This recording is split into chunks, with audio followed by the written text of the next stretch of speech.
ಎಲ್ಲರಿಗೂ ಕೂಡ ನಮಸ್ಕಾರ. ನಮಸ್ತೆ ಎಲ್ಲರಿಗೂ ಕೂಡ. ನನ್ನ ಹೆಸರು ಪ್ರಕಾಶ್ ಅಂತ.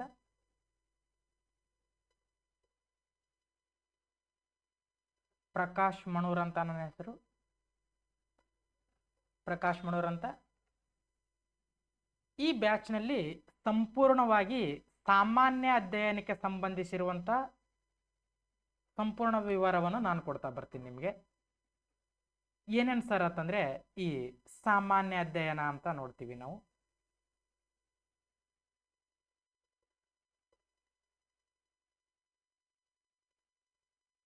ಸಾಮಾನ್ಯ ಅಧ್ಯಯನ ಅಂತ ನೋಡ್ತೀವಿ, ಅಂದರೆ ಜನರಲ್ ನಾಲೆಜ್.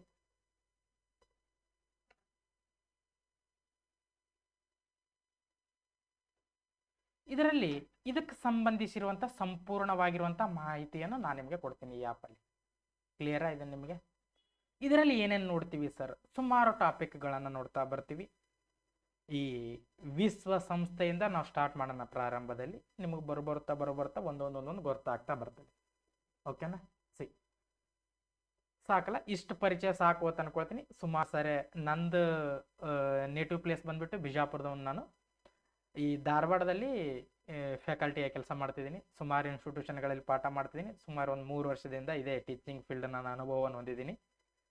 ದೆನ್ ಮತ್ತೆ ಸುಮಾರು ಎಕ್ಸಾಮ್ಗಳನ್ನು ಪ್ರಿಲಿಮ್ಸ್, ಲಾಸ್ಟ್ ಟೈಮ್ ಕೂಡ ಪ್ರಿಲಿಮ್ಸ್ ಕ್ಲಿಯರ್ ಮಾಡಿ ಮೇನ್ಸ್ ಬರ್ತೀನಿ. ಇವಾಗ SSC ಕೂಡ ಪ್ರಿಲಿಮ್ಸ್ ಕ್ಲಿಯರ್ ಮಾಡಿ ಮೇನ್ಸ್ ಬರೋದು. ಇಂಟರ್ವ್ಯೂ ಲಿಸ್ಟ್ ಇನ್ನೂ ಬಿಟ್ಟಿಲ್ಲ, ವೇಟಿಂಗ್ ಲಿಸ್ಟಲ್ಲಿದ್ದೀನಿ. ಓಕೆನಾ? ಇಷ್ಟು ಪರಿಚಯ ಸಾಕು ಅಂತ ಅಂದ್ಕೊಳ್ತೀನಿ. ಓಕೆನಾ? ಮುಂದೆ ಬರ್ಬರ್ತು ನಿಮಗೊಂದೊಂದೊಂದು ಗೊತ್ತಾಗುತ್ತೆ. ಡೈರೆಕ್ಟಾಗಿ ಪ್ರಾರಂಭ ಮಾಡೋಣ ಕ್ಲಾಸು. ಪ್ರಾರಂಭದಲ್ಲಿ ಈ ವಿಶ್ವಸಂಸ್ಥೆಯಿಂದ ಪ್ರಾರಂಭ ಮಾಡೋಣ ಕ್ಲಾಸಸ್ಸನ್ನು. ಈ ಯುನೈಟೆಡ್ ನೇಷನ್ಸಿಂದ ಪ್ರಾರಂಭ ಮಾಡೋಣ ಅಂತ. ಇದು ಒಂದೊಂದೊಂದೊಂದು ನೀಟಾಗಿರ್ತದೆ, ಸ್ಲೋ ಆಗಿನೇ ಇರ್ತದೆ. ನಿಮಗೆ PDF ಅವೈಲೇಬಲ್ ಇರ್ತದೆ ಆಮೇಲೆ ಕ್ಲಾಸ್ ಮುಗಿದ ತಕ್ಷಣ. ಓಕೆನಾ? ಆ ಕ್ಲಾಸನ್ನು PDF ಅನ್ನು ಡೌನ್ಲೋಡ್ ಮಾಡ್ಕೋಬೋದು. ದೆನ್ ಕ್ಲಾಸಲ್ಲಿ ನೋಡ್ಕೊಂಡು ಮಾಡ್ಕೊಳ್ತಿದ್ರೆ ಕ್ಲಾಸಲ್ಲಿಂದ ನೋಡ್ಕೋಬಹುದು. ನಿಮ್ಗೆ ಏನಾದರೂ ಗುರುತಾಗಲಿಲ್ಲ ಅಂತಂದರೆ ದಯವಿಟ್ಟು ಕೇಳ್ರಿ. ಓಕೆನಾ? ಸ್ವಲ್ಪ ಈ ವಿಶ್ವಸಂಸ್ಥೆ ನೋಡೋಕ್ಕಿಂತ ಮುಂಚಿತವಾಗಿ ಸ್ವಲ್ಪ ನೋಡೋಣ ಅಂತ. ಫೇಮಸ್ ಆಗಿ ಈ ಪ್ರಪಂಚದಲ್ಲಿ 2 ಮಹಾಯುದ್ಧಗಳು ನಡೀತವೆ. ಓಕೆನಾ? 2 ವರ್ಲ್ಡ್ ವಾರ್ ಅಂತ ನೋಡ್ತೀವಿ. ಒಂದನೇದು ಮೊದಲ ಮಹಾಯುದ್ಧ ಅಂತ ನೋಡ್ತೀವಿ. ಈ ಮೊದಲನೆಯ ಮಹಾಯುದ್ಧ ನಡೀತದೆ. ಮಹಾಯುದ್ಧ ಇದು ಯಾವಾಗ ನಡೀತದೆ ಸರ್ ಅಂತಂದ್ರೆ, ಈ 1914ರಿಂದ 1918ರವರೆಗೂ ಮೊದಲ ಮಹಾಯುದ್ಧ ನಡೀತದೆ. ಇದು ಎಂಡ್ ಆಗಿದ್ದು 1919ರಲ್ಲಿ ವರ್ಸೆಲ್ಸ್ ಒಪ್ಪಂದದ ಕಾಯ್ದೆ ಅನ್ವಯದಂತೆ ಎಂಡ್ ಆಗ್ತದೆ. ಪ್ರಪಂಚದಲ್ಲಿ ಸಿಕ್ಕಾಪಟ್ಟೆ ಹಾನಿ ಮಾಡಿಬಿಡ್ತದೆ. ಇದನ್ನ ಜಗತ್ತನ್ನೇ ಅಲ್ಲೋಲ ಕಲ್ಲೋಲವನ್ನಾಗಿಸ್ಬಿಡ್ತದೆ. ಸೊ ಈ ಮಹಾಯುದ್ಧಗಳು ನಡೀಬಾರದು ಅನ್ನುವಂಥ ಉದ್ದೇಶದಿಂದ ಎಲ್ಲ ದೇಶಗಳು ನಿರ್ಧಾರ ಮಾಡ್ದಕ್ಕಾರ ಒಂದು ಏನು ತಲೆಯಲ್ಲಿ ಹುಡ್ತು ಅಂತಂದ್ರೆ, ಒಂದು ರಾಷ್ಟ್ರ ಸಂಘವನ್ನು ಅಂತ ಎಲ್ಲ ರಾಷ್ಟ್ರಗಳು ಸೇರ್ಕೊಂಡು ಒಂದು ರಾಷ್ಟ್ರ ಸಂಘವನ್ನು ಸ್ಥಾಪನೆ ಮಾಡೋಣ, ಲೀಗ್ ಆಫ್ ನೇಷನ್ ಅನ್ನ ಪ್ರಾರಂಭ ಮಾಡೋಣ ಅಂತ ನಿರ್ಧಾರವನ್ನು ತೆಗೆದುಕೊಳ್ತಾರೆ. ಯಾವಾಗ? ಈ 1ನೇ ಮಹಾಯುದ್ಧ ಆದ್ಮ್ಯಾಗ. 1ನೇ ಮಹಾಯುದ್ಧ ಅಂತ್ಯವಾಗಿದ್ದ ಯಾವಾಗ? 1919ರ ಈ ವರ್ಸೆಲ್ಸ್ ಒಪ್ಪಂದದ ಅನ್ವಯದಂತೆ ಅಂತ್ಯ ಆಗ್ತದೆ. ಓಕೆ, ಈ ವರ್ಸೆಲ್ಸ್ ಒಪ್ಪಂದ ಆದ್ಮೇಲೆ ಒಂದು ಪ್ಯಾರಿಸ್ ಶಾಂತಿ ಸಮ್ಮೇಳನ ಅಂತ ನಡೆಸ್ತಾರೆ. ಯಾವುದು? ಪ್ಯಾರಿಸ್ ಶಾಂತಿ ಸಮ್ಮೇಳನ ಅಂತ ನಡೆಸ್ತಾರೆ. ಈ ಪ್ಯಾರಿಸ್ ಶಾಂತಿ ಸಮ್ಮೇಳನದಲ್ಲಿ ಹಿಂಗಾದ್ರೆ ಎಲ್ಲ ಕೆಲಸ ಆಗಲ್ಲ, ಇದನ್ನ ಏನಾದರೂ ನಿಲ್ಲಿಸಲೇಬೇಕಲ್ಲ ಅಂತಂದು ಒಂದು ನಿರ್ಧಾರ ಮಾಡ್ದಕ್ಕಾರ ಒಂದು ತಲೆಯಾಗಿ ಬಂದಿರುವಂಥ ವಿಚಾರ ಏನಂತಂದ್ರೆ ರಾಷ್ಟ್ರ ಸಂಘ ಅನ್ನುವಂಥದ್ದು ವಿಚಾರ ಬರ್ತದೆ. ಯಾವಾಗ ವಿಚಾರ ಬರ್ತದೆ ಸರ್ ಅಂತಂದ್ರೆ, ಈ ರಾಷ್ಟ್ರ ಸಂಘ ಅನ್ನುವಂಥ ಪರಿಕಲ್ಪನೆ ಏನು ಬರ್ತದೆ, ರಾಷ್ಟ್ರ ಸಂಘ ಅನ್ನುವಂಥ ಪರಿಕಲ್ಪನೆ ಏನು ಬರ್ತದೆ, ಈ 1919ರಲ್ಲಿ ನಡೆದಿರುವಂಥ ಈ ಪ್ಯಾರಿಸ್ ಶಾಂತಿ ಸಮ್ಮೇಳನದಲ್ಲಿ ಇಲ್ಲಿ ಲೀಗ್ ಆಫ್ ನೇಷನ್ ಅನ್ನ ಪ್ರಾರಂಭ ಮಾಡ್ತಾರೆ. ಯಾವಾಗ? ಈ 1ನೇ ಮಹಾಯುದ್ಧ ಅಂತ್ಯ ಆದ್ಮ್ಯಾಗ ಲೀಗ್ ಆಫ್ ನೇಷನ್ ಅನ್ನ ಪ್ರಾರಂಭ ಮಾಡ್ತಾರೆ. ಇದಕ್ಕೆ ಎದರ ಸಂಬಂಧ ಪ್ರಾರಂಭ ಮಾಡಿರ್ತಾರೆ? ಇದನ್ನ ಮುಂದೆ ಮಹಾಯುದ್ಧಗಳು ಆಗಬಾರದು, ಯಾವುದೇ ಮಹಾಯುದ್ಧಗಳು ಮುಂದುಗಡೆ ಆಗಬಾರದು ಅನ್ನೋ ಉದ್ದೇಶದಿಂದ ಈ ಲೀಗ್ ಆಫ್ ನೇಷನ್ ಅನ್ನ ಪ್ರಾರಂಭ ಮಾಡಿರ್ತಾರೆ. ಆದ್ರೂ ಮತ್ತೆ 2ನೇ ಮಹಾಯುದ್ಧ ಆಗೇ ಬಿಡುತ್ತದೆ. ಯಾವಾಗ? ಈ 2ನೇ ಮಹಾಯುದ್ಧ ಯಾವಾಗ ಆಗುತ್ತೆ ಹೇಳ್ರಿ ನೋಡೋಣ. 2ನೇಯ ಮಹಾಯುದ್ಧ ಆಗೇ ಬಿಡ್ತೈತೆ.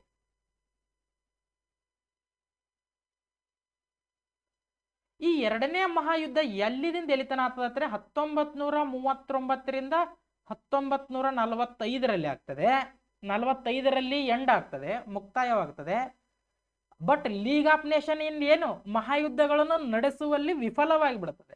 ಅಂದ್ರೆ ಮುಂದಿನ ಮಹಾಯುದ್ಧಗಳು ನಡಿಬಾರದು ಅನ್ನೋ ಉದ್ದೇಶದಿಂದನೇ ಈ ಲೀಗ್ ಆಫ್ ನೇಷನ್ ಅಥವಾ ರಾಷ್ಟ್ರ ಸಂಘ ಅನ್ನುವಂಥ ಕಾನ್ಸೆಪ್ಟ್ ಅನ್ನ ಜಾರಿಗೆ ತಂದಿದ್ರು. ಬಟ್ ಆದ್ರೆ ಇದು ಒಂದನೇ ಮಹಾಯುದ್ಧ ಆದ್ಮೇಲೆ ಎರಡನೇ ಮಹಾಯುದ್ಧ ತಡೆಯುವಲ್ಲಿ ವಿಫಲವಾಗಿ ಬಿಡ್ತದೆ. ಈ ರಾಷ್ಟ್ರ ಸಂಘ ಸಂಪೂರ್ಣವಾಗಿ ವಿಫಲತೆಯನ್ನು ಹೊಂದದೆ. ವಿಫಲ ಹೊಂದದ ತಕ್ಷಣ ಏನ್ ಮಾಡ್ತಾರೆ ಸರ್ ಅಂತಂದ್ರೆ, ಈ ರಾಷ್ಟ್ರ ಸಂಘಕ್ಕೂ ಕೆಲಸ ಆಗಲ್ಲ ಬಾ ಅಂತೇಳಿ ಈ ವಿಶ್ವಸಂಸ್ಥೆ ಅನ್ನುವಂಥ ಕಾನ್ಸೆಪ್ಟ್ ನಡೀತದೆ. ಈ ಎರಡನೇ ಮಹಾಯುದ್ಧ ಆದ್ಮ್ಯಾಗ ಒಂದು ಯಾಲ್ಟಾ ಕಾನ್ಫರೆನ್ಸ್ ಅಂತ ನಡೀತದೆ, ಯಾಲ್ಟಾ ಸಮ್ಮೇಳನ ಅಂತ ನಡೀತದೆ. ಈ ಯಾಲ್ಟಾ ಸಮ್ಮೇಳನದಲ್ಲಿ ನಿರ್ಧಾರ ಕೈಗೊಳ್ತಾರೆ ನೋಡ್ರಿ. ಈ ವಿಶ್ವಸಂಸ್ಥೆ ಅನ್ನುವಂಥ ಕಾನ್ಸೆಪ್ಟ್ ಅನ್ನ ಎತ್ತುಕೊಂಡು ಬರೋಣ, ಎಲ್ಲಾ ದೇಶಗಳು ಸೇರೋಣ, ಸುಮಾರು ದೇಶಗಳನ್ನು ಸೇರಿ ಈ ವಿಶ್ವಸಂಸ್ಥೆ ಅನ್ನುವಂಥ ಕಾನ್ಸೆಪ್ಟ್ ಅನ್ನು ಹೊತ್ಕೊಳ್ಳೋಣ. ಪ್ರಪಂಚದಲ್ಲಿ ಇದೇ ತರ ಯುದ್ಧಗಳಾದ್ರೆ ಪ್ರಪಂಚ ಅಲ್ಲೋಲ ಕಲ್ಲೋಲ ಆಗುತ್ತಂತೆ. ಎರಡನೇ ಮಹಾಯುದ್ಧ ಅಂತ್ಯ ಆದ್ಮ್ಯಾಗ 1945ರಲ್ಲಿ ಒಂದು ಕಾನ್ಸೆಪ್ಟ್ ಅನ್ನು ಹುಟ್ಟುಕೊಳುತ್ತೆ, ಯಾಲ್ಟಾ ಸಮ್ಮೇಳನ ಅಂತ ನಡೆಸ್ತಾರೆ. ಈ ಯಾಲ್ಟಾ ಸಮ್ಮೇಳನದಲ್ಲಿ ಈ ವಿಶ್ವಸಂಸ್ಥೆ ಸ್ಥಾಪನೆಯ ಬಗ್ಗೆ ನಿರ್ಧಾರವನ್ನು ಕೈಗೊಳ್ತಾರೆ. ಇಲ್ಲಿ 2 ಕ್ವಶನ್ ಕೇಳ್ತಾನೆ. ಲೀಗ್ ಆಫ್ ನೇಷನ್ ಅಥವಾ ರಾಷ್ಟ್ರ ಸಂಘ ಸ್ಥಾಪನೆಗೆ ಕಾರಣವಾದ ಸಮ್ಮೇಳನ ಯಾವುದು ಅಂತ ಕೇಳಿದ್ರೆ ಈ 1926ರಲ್ಲಿ ನಡೆದಿರುವಂತಹ ಪ್ಯಾರಿಸ್ ಶಾಂತಿ ಸಮ್ಮೇಳನ. ಇದು ಒಂದು ಕ್ಲಿಯರ್ ಇರಲಿ. ಆಮ್ಯಾಗ ವಿಶ್ವಸಂಸ್ಥೆ ಸ್ಥಾಪನೆಗೆ ಕಾರಣವಾದ ಸಮ್ಮೇಳನ ಯಾವುದು ಅಂತ ಕೇಳ್ತಾನೆ, ಈ ಯಾಲ್ಟಾ ಸಮ್ಮೇಳನ. ನೋಡ್ರಿ, ಲೀಗ್ ಆಫ್ ನೇಷನ್ ಯಾವಾಗ ಒಂದನೇ ಮಹಾಯುದ್ಧ ಅಂತ್ಯ ಆದ್ಮ್ಯಾಗ, ಅಂದ್ರೆ ಮುಂದೆ ಮಹಾಯುದ್ಧಗಳು ಆಗಬಾರದು ಅಂತ ಸ್ಥಾಪನೆ ಮಾಡಿರ್ತಾರೆ. ಅದಕ್ಕೆ ಕೆಲಸ ಆಗಲ್ಲ. ಅದಕ್ಕೆ ಕೆಲಸ ಆಗಲಾರ ಬಟ್ಟಿಗೆ ಎರಡನೇ ಮಹಾಯುದ್ಧ ನಡೆದು ಹೋಗುತ್ತೆ. ಈ ಎರಡನೇ ಮಹಾಯುದ್ಧ ಆದ್ಮ್ಯಾಗ ಮುಂದೆ ಮಹಾಯುದ್ಧಗಳು ಆಗಬಾರದು ಅನ್ನೋ ಉದ್ದೇಶಕ್ಕೋಸ್ಕರ ಈ ವಿಶ್ವಸಂಸ್ಥೆಯನ್ನ ಸ್ಥಾಪನೆ ಮಾಡ್ತಾರೆ. ಸುಮಾರು ಕಾರ್ಯಗಳಿದಾವೆ. ಈ ವಿಶ್ವಸಂಸ್ಥೆ ಕಾರ್ಯಗಳನ್ನೇ ಬೇರೆ ಅದಾವ. ಸ್ವಲ್ಪ ನಾವು ನಿಮಗೆ ಈ ವಿಶ್ವಸಂಸ್ಥೆ ಇನ್ನ ಹಿನ್ನೆಲೆ, ಇಲ್ಲಿ ಎಕ್ಸಿಸ್ ಪವರ್ ಕಂಟ್ರೀಸ್ಗಳು ಅಂತ ಬರ್ತವೆ, ಅಲೈಡ್ ಪವರ್ ಕಂಟ್ರೀಸ್ಗಳು ಅಂತ ಬರ್ತವೆ. ಅಂದ್ರೆ ನಾವು ಈ ಕನ್ನಡದಲ್ಲಿ ಈ ಮಿತ್ರ ರಾಷ್ಟ್ರಗಳು ಮತ್ತು ಶತ್ರು ರಾಷ್ಟ್ರಗಳು ಅಂತ ಕರಿತೀವಿ.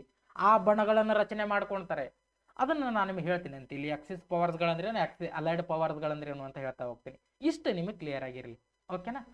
ಇದರ ಮುಂದುವರೆದ ಭಾಗ ಸ್ವಲ್ಪ ನೋಡ್ರಿ, ಈ ವಿಶ್ವಸಂಸ್ಥೆ ಅಂತ ತಗೊಳ್ರಿ.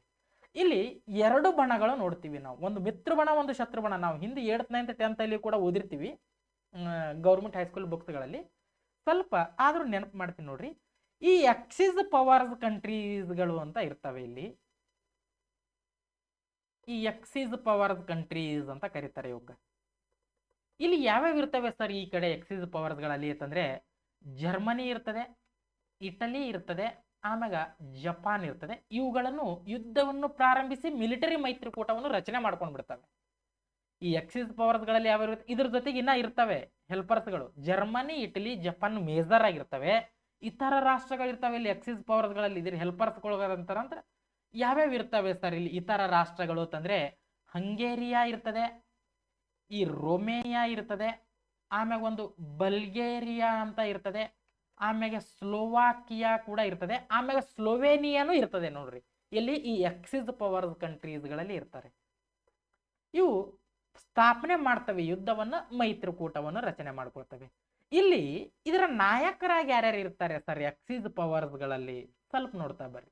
ಫೇಮಸ್ ಆಗಿರುವಂತ ನಾಯಕರು ಯಾರು ಮುಂದಾಳತ್ವ ವಹಿಸ್ಕೊಂಡಿರ್ತಾರೆ ಸ್ವಲ್ಪ ನೋಡ್ರಿ. ಈ ಜರ್ಮನಿ ಕಡೆಯಿಂದ ಮೊದಲನೇದಾಗಿ ತಗೊಳ್ರಿ, ಜರ್ಮನಿ ತಗೊಳ್ರಿ. ಮೊದಲನೆಯದಾಗಿ ಜರ್ಮನಿ ತೆಗೆದುಕೊಳ್ರಿ. ಮೊದಲನೇದಾಗಿ ಜರ್ಮನ್ ಯಾರು ಇರ್ತಾರೆ ಸರಿ ಜರ್ಮನಿ ಕಡೆಯಿಂದ ಅಂತಂದ್ರೆ, ಅಡಾಲ್ಫ್ ಹಿಟ್ಲರ್ ಎಂಬ ವ್ಯಕ್ತಿ ಇರ್ತಾನೆ.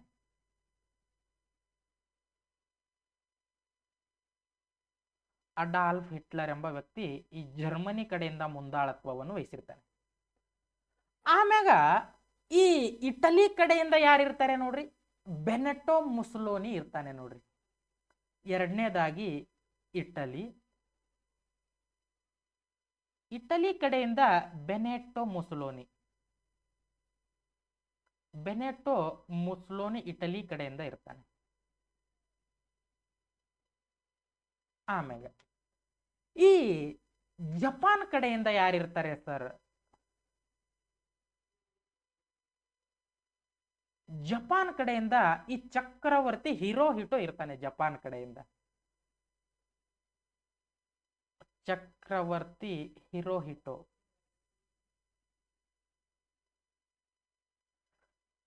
ಇವರ ಮುಂದಾಳತ್ವದಲ್ಲಿ ಈ ಎಕ್ಸಿಸ್ ನಾಯಕರು ಅಂತ ಕರಿತೀವಿ.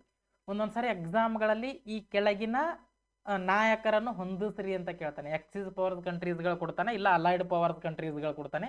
ಅವರ ಮುಂದಾಳತ್ವ ಹೊಂದಿರುವಂತ ನಾಯಕರನ್ನು ಗುರುತಿಸ್ರಿ ಅಂತ ಅಂತಾರೆ. ಇವರು ಮೇಜರ್ ಆಗಿರುವಂತ ವ್ಯಕ್ತಿಗಳು. ಜರ್ಮನಿ ಕಡೆಯಿಂದ ಅಡಾಲ್ಫ್ ಹಿಟ್ಲರ್ ಇರ್ತಾನೆ, ಇಟಲಿ ಕಡೆಯಿಂದ ಬೆನೆಟೋ ಮುಸೋಲಿನಿ ಇರ್ತಾನೆ, ಜಪಾನ್ ಕಡೆಯಿಂದ ಹಿರೋಟೋ ಚಕ್ರವರ್ತಿ ಇರ್ತಾನೆ. ಇದು ಆಕ್ಸಿಸ್ ನಾಯಕರು ಅಂತ ಕರಿತೀವಿ. ಇದು ಕ್ಲಿಯರ್ ಆಯ್ತಾ ನಿಮಗೆ? ಆಮ್ಯಾಗ ಮುಂದ್ಗಡೆ ನೋಡ್ರಿ, ಈ ಅಲೈಡ್ ಪವರ್ಗಳು ಅಂತ ಬರ್ತವೆ. ಈ ಅಲೈಡ್ ಪವರ್ಗಳಲ್ಲಿ ಯಾವ್ಯಾವ ಇರ್ತವೆ ಸರ್ ಅಂತಂದ್ರೆ, ಯುನೈಟೆಡ್ ಕಿಂಗ್ಡಮ್ ಇರ್ತದೆ, ಇಂದಿನ ಬ್ರಿಟನ್ ಅಂತ ಕರಿತೀವಿ ಅಥವಾ UK ಅಂತ ಕರಿತೀವಿ. ಆಮೇಲೆ ಯುನೈಟೆಡ್ ಸ್ಟೇಟ್ ಇರ್ತದೆ, ಇಂದಿನ ಅಮೇರಿಕಾ, ಯುನೈಟೆಡ್ ಸ್ಟೇಟ್ ಅಂತ ಬಳಕೆ ಮಾಡ್ತೀವಿ. ಆಮ್ಯಾಗ ಸೋವಿಯತ್ ಒಕ್ಕೂಟ ಅಂತ ಕರಿತೀವಿ, ಇಂದಿನ ರಷ್ಯಾ ಎಂದರ್ಥ. ಇದು ಸೋವಿಯತ್ ಒಕ್ಕೂಟ ಮೀನ್ಸ್ ರಷ್ಯಾ. ಆಮ್ಯಾಗ ಚೀನಾದಂತಹ ಬಲಾಢ್ಯ ದೇಶಗಳನ್ನು ಒಳಗೊಂಡಿರುವಂತಹ ಗುಂಪನ್ನೇ ಈ ಅಲೈಡ್ ಪವರ್ ಕಂಟ್ರೀಸ್ ಅಂತ ಕರಿತೀವಿ ನಾವು. ಆಮೇಲೆ ಇತರ ರಾಷ್ಟ್ರಗಳು ಇರ್ತವೆ ಇಲ್ಲಿ ಅಲೈಡ್ ಪವರ್ ಕಂಟ್ರೀಸ್ಗಳಲ್ಲಿ. ಯಾವ್ಯಾವು? ಫ್ರಾನ್ಸ್ ಇರ್ತದೆ, ಆಸ್ಟ್ರೇಲಿಯಾ ಇರ್ತದೆ, ಆಮ್ಯಾಗ ಬೆಲ್ಜಿಯಂ ಇರ್ತದೆ. ನಿಮಗೆ ಇದರಲ್ಲಿ ನಾಯಕರು ಯಾರ್ಯಾರು ಇರ್ತಾರೆ ಸರ್ ಅಲೈಡ್ ಪವರ್ಗಳಲ್ಲಿ ಅಂತಂದ್ರೆ, ಈ ಅಲೈಡ್ ಪವರ್ಗಳಲ್ಲಿ ಈ UK ಕಡೆಯಿಂದ ವಿನ್ಸ್ಟನ್ ಚರ್ಚಿಲ್ ಇರ್ತಾನೆ. ಯುನೈಟೆಡ್ ಕಿಂಗ್ಡಮ್ ಕಡೆಯಿಂದ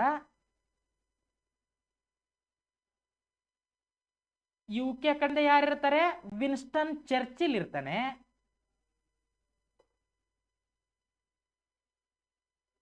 ವಿನ್ಸ್ಟನ್ ಚರ್ಚಿಲ್ ಇರ್ತಾನೆ. ಅಮೇರಿಕಾ ಕಡೆಯಿಂದ ಯಾರಿರ್ತಾರೆ? ಇದು ಕ್ವಶನ್ ಆಗೈತೆ ನೋಡ್ರಿ. ಅಮೇರಿಕಾ ಕಡೆಯಿಂದ ಯಾರಿರ್ತಾರೆ? ಈ ಫ್ರಾಂಕ್ಲಿನ್ ಡಿ ರೂಸ್ವೆಲ್ಟ್ ಇರ್ತಾನೆ. ಫ್ರಾಂಕ್ಲಿನ್ ಡಿ ರೂಸ್ವೆಲ್ಟ್ ಅವ್ರು ಇರ್ತಾರೆ.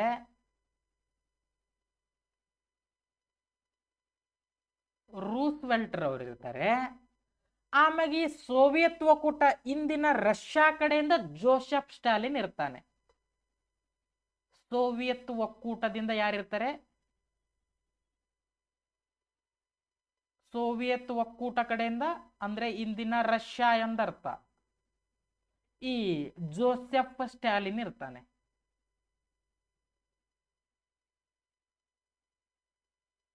ಇಷ್ಟು ನಿಮಗೆ ಗೊತ್ತಿರಲಿ. ಇದು ಜೋಸೆಫ್ ಸ್ಟಾಲಿನ್ ಅವರು ಮುಂದಾಳತ್ವವನ್ನು ವಹಿಸಿಕೊಂಡಿರ್ತಾರೆ. ಇಲ್ಲಿ ಮಹಾಯುದ್ಧಗಳು ನಡೀತವೆ. ಇಲ್ಲಿ ವಿಶ್ವಸಂಸ್ಥೆಯನ್ನು ಹುಟ್ಟುಕೊಳ್ಳುತ್ತದೆ. ಆಮೇಲೆ ವಿಶ್ವಸಂಸ್ಥೆ ಹೆಂಗ್ ಸ್ಥಾಪನೆ ಆಯ್ತು ಏನು ಅಂತ ನೆಕ್ಸ್ಟ್ ಈಗ ನೋಡೋಣ ಅಂತ. ಇಷ್ಟು ನಿಮಗೆ ಕ್ಲಿಯರ್ ಆಗಲಿ. ಇಲ್ಲಿ ಆಕ್ಸಿಸ್ ಪವರ್ಸ್ ಗಳಲ್ಲಿ ಯಾವ್ಯಾವ ಬರ್ತವೆ? ಅಲೈಡ್ ಪವರ್ ಗಳಲ್ಲಿ ಯಾರಿರ್ತಾರೆ? ಆಕ್ಸಿಸ್ ಪವರ್ ನ ಮುಂದಾಳತ್ವ ಯಾರು ವಹಿಸ್ತಾರೆ? ಈ ಅಲೈಡ್ ಪವರ್ ನ ಮುಂದಾಳತ್ವವನ್ನು ಯಾರು ವಹಿಸ್ತಾರೆ ಅನ್ನುವಂಥದ್ದು ಕ್ಲಿಯರ್ ಆಗಿ ಗೊತ್ತಾಯ್ತು ನಿಮಗೆ. ಓಕೆನಾ? ಎರಡು ಮಹಾಯುದ್ಧಗಳು ನಡೆದ ಮ್ಯಾಗಿದು ಅಂದ್ರೆ ಎರಡನೇ ಮಹಾಯುದ್ಧಗಳು ಹ್ಯಾಂಗ ನಡೀತವೆ, ಒಂದನೇ ಮಹಾಯುದ್ಧದಲ್ಲಿ ಯಾವ್ಯಾವ ರಾಷ್ಟ್ರಗಳಿರ್ತವೆ, ಇಷ್ಟು ನಿಮಗೆ ಕ್ಲಿಯರ್ ಆಗಿರಲಿ. ಆಮ್ಯಾಗ ಇದರ ಮುಂದುವರೆದ ಭಾಗನೇ ಈ ವಿಶ್ವಸಂಸ್ಥೆಯನ್ನ ಹುಟ್ಟುಕೊಳ್ಳುತ್ತೆ. ಇಲ್ಲಿ ಇದು ಕ್ಲಿಯರ್ ಆಯ್ತಾ? ಒಂದನೇ ಮಹಾಯುದ್ಧ, ಎರಡನೇ ಮಹಾಯುದ್ಧ ಹಿಂದಿನ ಬಿಟ್ಟು ಬಿಡ್ರಿ. ಇಲ್ಲಿ ಪ್ಯಾರಿಸ್ ಶಾಂತಿ ಸಮ್ಮೇಳನನೂ ಮುಗೀತು, ಈ ಯಾಲ್ಟಾ ಕಾನ್ಫರೆನ್ಸ್ ಮುಗೀತು. 1914ರಿಂದ 1919 ಮುಗೀತು. 39ರಿಂದ 1945 ಮುಗೀತು. ಇಲ್ಲಿ ನಿಮಗೆ ಮಿತ್ರ ರಾಷ್ಟ್ರಗಳು, ಶತ್ರು ರಾಷ್ಟ್ರಗಳು. ಓಕೆ, ಇದರ ಮುಂದುವರೆದ ಭಾಗನೇ ಈ ವಿಶ್ವಸಂಸ್ಥೆಯನ್ನ ಹುಟ್ಟುಕೊಳ್ಳುತ್ತೆ. ಇದನ್ನ ಸ್ಥಾಪನೆ ಮಾಡ್ತಾರೆ. ಇಲ್ಲಿ ಎರಡು ಮಹಾಯುದ್ಧಗಳು ಮುಗೀತು. ನಿಮಗೆ ಈ ಮಹಾಯುದ್ಧಗಳು ಒಂದ್ಸಾರಿ ವರ್ಲ್ಡ್ ಹಿಸ್ಟ್ರಿ ಹೇಳುವಾಗ ಸರ್ ಹೇಳಿರ್ತಾರೆ. ಓಕೆನಾ? ಸುಮ್ಮನೆ ನಿಮ್ಗೊಂದು ಹಿನ್ನೆಲೆ. ಇಲ್ಲಿ ನೋಡ್ರಿ ಸ್ವಲ್ಪ ಈ ವಿಶ್ವಸಂಸ್ಥೆ ಅಂತ ಬರ್ತದೆ. ವಿಶ್ವಸಂಸ್ಥೆ ಸ್ಥಾಪನೆ ಮಾಡ್ತಾರೆ. ಎರಡನೇ ಮಹಾಯುದ್ಧ ಅಂತ್ಯ ಆಗ್ತದೆ 45ರಲ್ಲಿ. ಅವಾಗ ಸ್ಥಾಪನೆ ಮಾಡ್ತಾರೆ. ಈ ಯಾಲ್ಟಾ ಸಮ್ಮೇಳನ ಅಂತ ಹೇಳಿದೆ ಅಲ್ಲ, ಈ ಯಾಲ್ಟಾ ಕಾನ್ಫರೆನ್ಸ್ ನಲ್ಲಿ ಬೇಡ, ಇದು ಲೀಗ್ ಆಫ್ ನೇಷನ್ ಕೆಲಸ ಆಗಲ್ಲ ಅಂತೇಳಿ ಈ ವಿಶ್ವಸಂಸ್ಥೆಯನ್ನು ಸ್ಥಾಪನೆ ಮಾಡ್ತಾರೆ. ಸರ, ವಿಶ್ವಸಂಸ್ಥೆ ಸ್ಥಾಪನೆಯಾಗಿದ್ದು ಯಾವಾಗ ಅಂತ ಡೈರೆಕ್ಟ್ ಕ್ವಶನ್ ಕೇಳ್ತಾನೆ. 1945 ಅಕ್ಟೋಬರ್ 24ರಂದು ವಿಶ್ವಸಂಸ್ಥೆ ಸ್ಥಾಪನೆ ಆಗುತ್ತದೆ. ಅಕ್ಟೋಬರ್ 24ನೇ ತಾರೀಕಿನಂದು ಈ ವಿಶ್ವಸಂಸ್ಥೆ ಸ್ಥಾಪನೆ ಆಗುತ್ತದೆ. ಈ ವಿಶ್ವಸಂಸ್ಥೆಯ ಕೇಂದ್ರ ಕಚೇರಿ ಎಲ್ಲಿದೆ ಸರ್ ಅಂತಂದ್ರೆ ಅಮೆರಿಕಾದ ನ್ಯೂಯಾರ್ಕ್ನಲ್ಲಿ. ಅಮೆರಿಕಾದ ನ್ಯೂಯಾರ್ಕ್ನಲ್ಲಿ ಇದರ ಕೇಂದ್ರ ಕಚೇರಿ ಹೊಂದಿದೆ. ನಾನು ನಿಮ್ಗೆ ಅವಾಗಲೇ ಹೇಳಿದೆ ಸ್ವಲ್ಪ. ಈ ವಿಶ್ವಸಂಸ್ಥೆ ಸ್ಥಾಪನೆಗೆ ಮೂಲ ಕಾರಣ ಏನು? ಈ 1920 ಜನವರಿ 10ರಂದು ಸ್ಥಾಪನೆಯಾಗಿದ್ದ ರಾಷ್ಟ್ರ ಸಂಘವು 1ನೇ ಮಹಾಯುದ್ಧ ತಡೆದ ಆದ್ಮ್ಯಾಗ ಸ್ಥಾಪನೆ ಮಾಡಿರ್ತಾರೆ. 2ನೇ ಮಹಾಯುದ್ಧ ತಡಿಬೇಕಾಗಿತ್ತು, ಬಟ್ ಅದು ವಿಫಲನಾಗುತ್ತದೆ, ಸಂಪೂರ್ಣವಾಗಿ ವಿಫಲ ಹೊಂದುತ್ತದೆ ಇದು ಲೀಗ್ ಆಫ್ ನೇಷನ್. ಸೊ ಈ ಲೀಗ್ ಆಫ್ ನೇಷನ್ಗೆ ರಾಷ್ಟ್ರ ಸಂಘಕ್ಕೆ ಕೆಲಸ ಆಗಲ್ಲ ಬಾ ಅಂತೇಳಿ ವಿಶ್ವಸಂಸ್ಥೆಯನ್ನ ಸ್ಥಾಪನೆ ಮಾಡಿರ್ತಾರೆ. ಹಂಗಾದ್ರ ನಾನು ನಿಮಗೆ ಲೀಗ್ ಆಫ್ ನೇಷನ್ ಅಂತ ಒಂದ್ 2-3 ಸರಿ ಹೇಳಿದೆ. ಈ ರಾಷ್ಟ್ರ ಸಂಘ ಸ್ಥಾಪನೆಯಾಗಿದ್ದು ಯಾವಾಗ ಸರ್ ಅಂತಂದ್ರೆ ಡೇಟ್ ಏನಾದ್ರು ಕೇಳಿದ್ರೆ ಹಾಕ್ರಿ. 1920ರಲ್ಲಿ ಸ್ಥಾಪನೆ ಆಗುತ್ತದೆ. ಜನವರಿ 10ರಂದು ಈ ಲೀಗ್ ಆಫ್ ನೇಷನ್ ಸ್ಥಾಪನೆಗೆ ಕಾರಣವಾದ ಸಮ್ಮೇಳನ ಯಾವುದು ಅಂತ ಕೇಳ್ತಾನೆ. ಈ ಪ್ಯಾರಿಸ್ ಶಾಂತಿ ಸಮ್ಮೇಳನ ಅಂತ ಹಾಕ್ರಿ. ವಿಶ್ವಸಂಸ್ಥೆ ಸ್ಥಾಪನೆಗೆ ಕಾರಣವಾದ ಸಮ್ಮೇಳನ ಯಾವುದು? ಯಾಲ್ಟಾ ಸಮ್ಮೇಳನ. ಯಾವುದು? ಯಾಲ್ಟಾ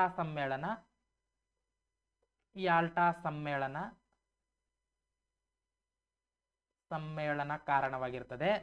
ಅದೇ ಲೀಗ್ ಆಫ್ ನೇಷನ್ ಸ್ಥಾಪನೆಗೆ ಕಾರಣವಾಗಿರುವಂತಹ ಸಮ್ಮೇಳನ ಯಾವುದು? ಈ ಪ್ಯಾರಿಸ್ ಶಾಂತಿ ಸಮ್ಮೇಳನ 1920ರಲ್ಲಿ ಮಾಡ್ತಾರೆ. ಈ ಯಾಲ್ಟಾ ಸಮ್ಮೇಳನ 1945ರಲ್ಲಿ ಮಾಡ್ತಾರೆ. ಆಮ್ಯಾಗ ಈ ರಾಷ್ಟ್ರ ಸಂಘ ಸ್ಥಾಪನೆ ಆಗಿರ್ತದ ಅಂತ ಹೇಳಿದೆ. ಈ ರಾಷ್ಟ್ರ ಸಂಘದ ಕೇಂದ್ರ ಕಚೇರಿ ಎಲ್ಲಿತ್ತು ಸರ್ 1920ರಲ್ಲಿ ಅಂತಂದ್ರೆ ಈ ಸ್ವಿಟ್ಜರ್ಲ್ಯಾಂಡಿನ ಜೀನಿವಾದಲ್ಲಿತ್ತು. ಸ್ವಿಟ್ಜರ್ಲ್ಯಾಂಡಿನ ಜಿನಿವಾದಲ್ಲಿ ಇದರ ಕೇಂದ್ರ ಕಚೇರಿ ಹೊಂದಿತ್ತು. ರಾಷ್ಟ್ರ ಸಂಘ ಇದು 1ನೇ ಮಹಾಯುದ್ಧ ಆದ್ಮ್ಯಾಗ ಸ್ಥಾಪನೆ ಮಾಡಿರುವಂತ ಸಂಘಟನೆ ಅನ್ನುವಂಥದ್ದು ಗೊತ್ತಿರಬೇಕು ನಿಮಗೆ. ನಾನು ಹಿಂದ್ಗಡೆದ್ದು ಕಾಣಲಿಲ್ಲ ಅಂತಂದ್ರೆ ಈ ಒಂದು ಸ್ಲೈಡ್ ಆದ ತಕ್ಷಣ ಈ ತರ ನಾನು ಫೋಟೋವನ್ನ ತೆಗೆದಿರ್ತೀನಿ ಅಂತ ಪ್ರತಿ ಸ್ಲೈಡಿಗೂ ಕೂಡ. ಓಕೆನಾ? ಇಂಪಾರ್ಟೆಂಟ್ ಇರುವಂತ ಕೆಲವೊಂದಿಷ್ಟು ಸ್ಲೈಡ್ಗಳನ್ನ ಅಂದ್ರೆ ನಾನು ಹಿಂದ್ಗಡೆ ಬರೆದಿರುವಂತದ್ದು ಕಾಣಲ್ಲ ನಿಮಗೆ. ಸೊ ಅದ್ರ ಸಂಬಂಧ ನಾನು ಫೋಟೋವನ್ನ ರಿಮೂವ್ ಮಾಡಿರ್ತೀನಿ ಅಂತ. ದಯವಿಟ್ಟು ಆ ಫೋಟೋ ರಿಮೂವ್ ಮಾಡ್ಬೇಕಾರೆ ನೀವು ಅದನ್ನ ನೋಟ್ಸ್ ನೀಟಾಗಿ ಮಾಡ್ಕೊಳ್ರಿ. ನಿಮ್ಗೆ ನೋಟ್ಸ್ ಮಾಡ್ಕೊಳ್ಳೋದಾದ್ಮ್ಯಾಗ ಒಂದು ಫ್ರಾಕ್ಷನ್ ಆಫ್ ಸೆಕೆಂಡ್ ಒಳಗಡೆ ನಾನು ಮುಂದಿನ ಸ್ಲೈಡಿಗೆ ಹೋಗ್ತೀನಿ. ಮತ್ತೆ ಅರ್ಥ ಆಗ್ತಿದೆನಾ? ಪ್ರತಿ ಸ್ಲೈಡಿಗೂ ಕೂಡ ನನ್ನ ಹಿಂದ್ಗಡೆ ಅಕ್ಷರಗಳು ಇದ್ದು ಅಂತಂದ್ರೆ ನನ್ನ ಫೋಟೋವನ್ನ ಹೈಡ್ ಮಾಡಿ ಒಂದು 5 ಸೆಕೆಂಡ್ ನಿಂತ್ಕೊಳ್ತೀನಿ ನಾನು. ನೀವು ಬೇಕಾದ್ರೆ ವಿಡಿಯೋ ಬಹಳಷ್ಟು ಸ್ಪೀಡ್ ಆಗ್ತಿತ್ತಂದ್ರೆ ಅದನ್ನ ಪಾಸ್ ಮಾಡಿ ಅದನ್ನ ನೋಟ್ಸ್ ಮಾಡ್ಕೊಂಡು ಆದ ತಕ್ಷಣ ಮತ್ತೆ ಕ್ಲಿಯರ್ ಮಾಡ್ರಿ. Done here? ಓಕೆ. ಇದರ ಮುಂದುವರೆದ ಭಾಗವನ್ನು ತಗೊಳ್ರಿ. ಇಲ್ಲಿ ಏನೇನು ನೆನ್ಪಿಡ್ಬೇಕು ನೋಡ್ರಿ. ಸ್ಥಾಪನೆಯಾಗಿದೆ ಅವಾಗ 1945 ಅಕ್ಟೋಬರ್ 24ನೇ ತಾರೀಕಿನಂದು ಯಾಲ್ಟಾ ಸಮ್ಮೇಳನದಲ್ಲಿ ವಿಶ್ವಸಂಸ್ಥೆ ಸ್ಥಾಪನೆ ಆಗ್ತದೆ. ಇದರ ಕೇಂದ್ರ ಕಚೇರಿ ಅಮೆರಿಕದ ನ್ಯೂಯಾರ್ಕ್ನಲ್ಲಿ ಇರ್ತದೆ. ಈ ರಾಷ್ಟ್ರ ಸಂಘ ಯಾವಾಗ ಸ್ಥಾಪನೆ ಆಗ್ತದೆ? 1920 ಜನವರಿ ತಿಂಗಳಲ್ಲಿ, ಜನವರಿ 10ರಂದು. ಇದು ಎಲ್ಲಿ? ಇದು ಪ್ಯಾರಿಸ್ ಶಾಂತಿ ಸಮ್ಮೇಳನದಲ್ಲಿ ಸ್ಥಾಪನೆ ಮಾಡ್ತಾರೆ. ಈ ರಾಷ್ಟ್ರ ಸಂಘದ ಕೇಂದ್ರ ಕಚೇರಿಯಲ್ಲಿತ್ತು, ಸ್ವಿಟ್ಜರ್ಲ್ಯಾಂಡಿನ ಜಿನೇವಾದಲ್ಲಿತ್ತು. ಇದು ಇಷ್ಟು ನಿಮಗೆ ಕ್ಲಿಯರ್ ಆಗಿ ಗೊತ್ತಿರಲಿ. ಇದರ ಮುಂದುವರೆದ ಭಾಗ ತಗೊಳ್ರಿ. ಇವಾಗ ಮತ್ತೆ ನನ್ನ ಫೋಟೋ ಆಟೋಮೆಟಿಕ್ ಈ ತರ ಬಂದ್ಬಿಡುತ್ತೆ ಒಂದು ಸ್ಲೈಡ್ ಚೇಂಜ್ ಮಾಡಿದ ತಕ್ಷಣ. ಓಕೆನಾ? ಸ್ವಲ್ಪ ನೋಡ್ರಿ. ಈ ವಿಶ್ವಸಂಸ್ಥೆ 1945ರಲ್ಲಿ ಸ್ಥಾಪನೆ ಆಯಿತು. ಓಕೆ. ಈ ವಿಶ್ವಸಂಸ್ಥೆ ಸ್ಥಾಪನೆಯಾದಾಗ ಸದಸ್ಯ ರಾಷ್ಟ್ರಗಳು ಎಷ್ಟು ಸದಸ್ಯ ರಾಷ್ಟ್ರಗಳೊಂದಿಗೆ ಈ ವಿಶ್ವಸಂಸ್ಥೆ ಸ್ಥಾಪನೆ ಆಗ್ತದೆ ಅಂತ ಡೈರೆಕ್ಟ್ ಆಗಿ ಕ್ವಶನ್ ಕೇಳ್ತಾನ. ಕೇವಲ 51 ಸದಸ್ಯ ರಾಷ್ಟ್ರಗಳಿರ್ತವೆ ನೋಡ್ರಿ. 51 ಸದಸ್ಯ ರಾಷ್ಟ್ರಗಳೊಂದಿಗೆ ವಿಶ್ವಸಂಸ್ಥೆ ಪ್ರಾರಂಭವಾಗ್ತದೆ 1945ರಲ್ಲಿ. ಆಮ್ಯಾಗ ವಿಶ್ವಸಂಸ್ಥೆಯ ಪ್ರಸ್ತುತ ಸದಸ್ಯ ರಾಷ್ಟ್ರಗಳು ಎಷ್ಟಿದಾವೆ? 193 ಸದಸ್ಯ ರಾಷ್ಟ್ರಗಳಿದಾವೆ. 193 ಸದಸ್ಯ ರಾಷ್ಟ್ರಗಳಿದಾವೆ ಪ್ರಸ್ತುತ ಸದಸ್ಯ ರಾಷ್ಟ್ರಗಳು. ಹಂಗಾದ್ರೆ 193ನೇ ಸದಸ್ಯ ರಾಷ್ಟ್ರ ಯಾವುದು ಸರ? ಅಥವಾ ಈ ವಿಶ್ವಸಂಸ್ಥೆಗೆ ಸೇರ್ಪಡೆಯಾದ ಕೊನೆಯ ಸದಸ್ಯ ರಾಷ್ಟ್ರ ಯಾವುದು ಅಂತಂದ್ರೆ ಈ ದಕ್ಷಿಣ ಸುಡಾನ್ ಅಂತ ನೋಡ್ತೀವಿ ನಾವು. ದಕ್ಷಿಣ ಸುಡಾನ್ ಅಥವಾ ಸೌತ್ ಸುಡಾನ್ ಅಂತ ನೋಡ್ತೀವಿ. ಇದು ಯಾವ ವರ್ಷ ಸೇರ್ಪಡೆ ಆಯ್ತು ಸರ್ ಸೌತ್ ಸುಡಾನ್ ಅಂತಂದ್ರೆ 2011 ಜುಲೈ 14ರಂದು.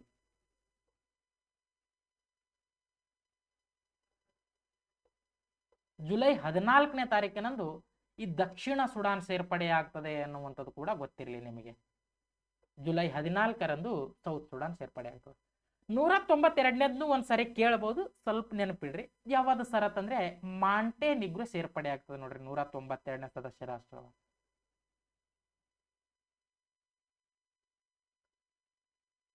ಮಾಂಟೆನಿಗ್ರೋ ಯಾವ ವರ್ಷ ಸೇರ್ಪಡೆ ಆಗ್ತಂದ್ರೆ 2006ರಲ್ಲಿ ಸೇರ್ಪಡೆ ಆಗ್ತದೆ ಸದಸ್ಯ. ಕ್ಲಿಯರ್ ಆಯ್ತಾ ನಿಮಗೆ? ವಿಶ್ವಸಂಸ್ಥೆ ಸ್ಥಾಪನೆಯಾದಾಗ ಇದ್ದ ಸದಸ್ಯ ರಾಷ್ಟ್ರಗಳು 51, ಪ್ರಸ್ತುತ 193. ಕೊನೆಯ ಸದಸ್ಯ ರಾಷ್ಟ್ರ ದಕ್ಷಿಣ ಸುಡಾನ್, ಅದರ ಹಿಂದುಗಡೆದು ಮಾಂಟೆನಿಗ್ರೋ. ಹಾಗಾದ್ರೆ ಈ ವಿಶ್ವಸಂಸ್ಥೆಯ ಸಂಸ್ಥಾಪಕ ಸದಸ್ಯ ರಾಷ್ಟ್ರ ಭಾರತ ಹೌದಾ? ನೋ, ಇಲ್ಲ. ಸಂಸ್ಥಾಪಕ ಸದಸ್ಯ ರಾಷ್ಟ್ರ ಹೌದೇನು ಅಂತ ಕ್ವಶನ್ ಕೇಳ್ತಾನೆ. ಅಲ್ಲ ಅಂತ ಹಾಕ್ರಿ. ಯಾಕೆ ಸರ? ಸಂಸ್ಥಾಪಕ ಮೀನ್ಸ್ ಏನ್ ಗೊತ್ತಾ?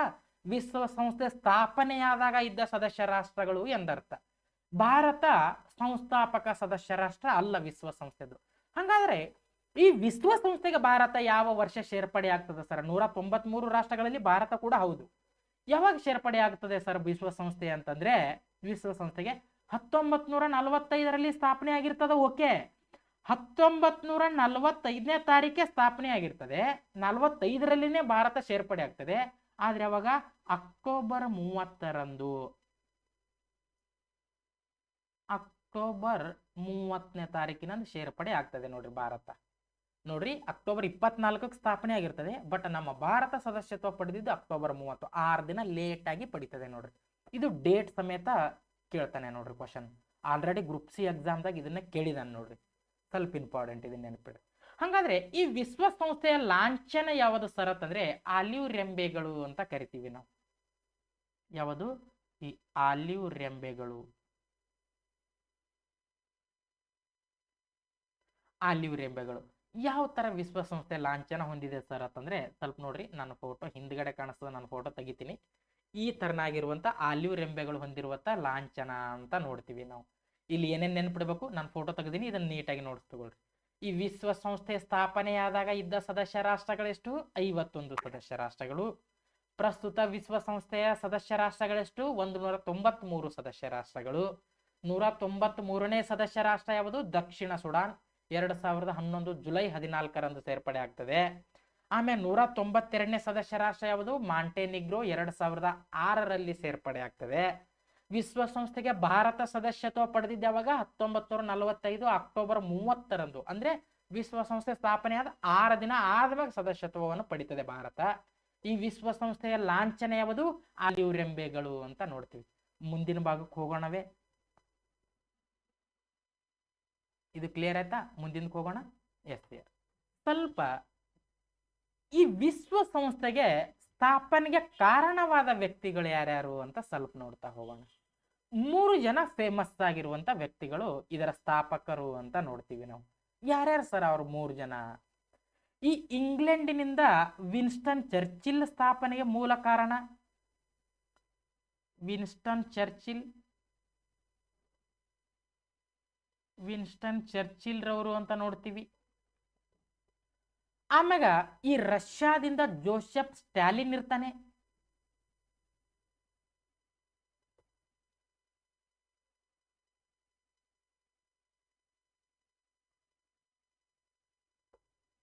ರಷ್ಯಾದಿಂದ ಜೋಸೆಫ್ ಸ್ಟಾಲಿನ್ ಇರ್ತಾನೆ. ಈ ಅಮೆರಿಕ ಕಡೆಯಿಂದ ಫ್ರಾಂಕ್ಲಿನ್ ಡಿ ರೂಸ್ವೆಲ್ಟ್ ಇರ್ತಾನೆ ನೋಡ್ರಿ.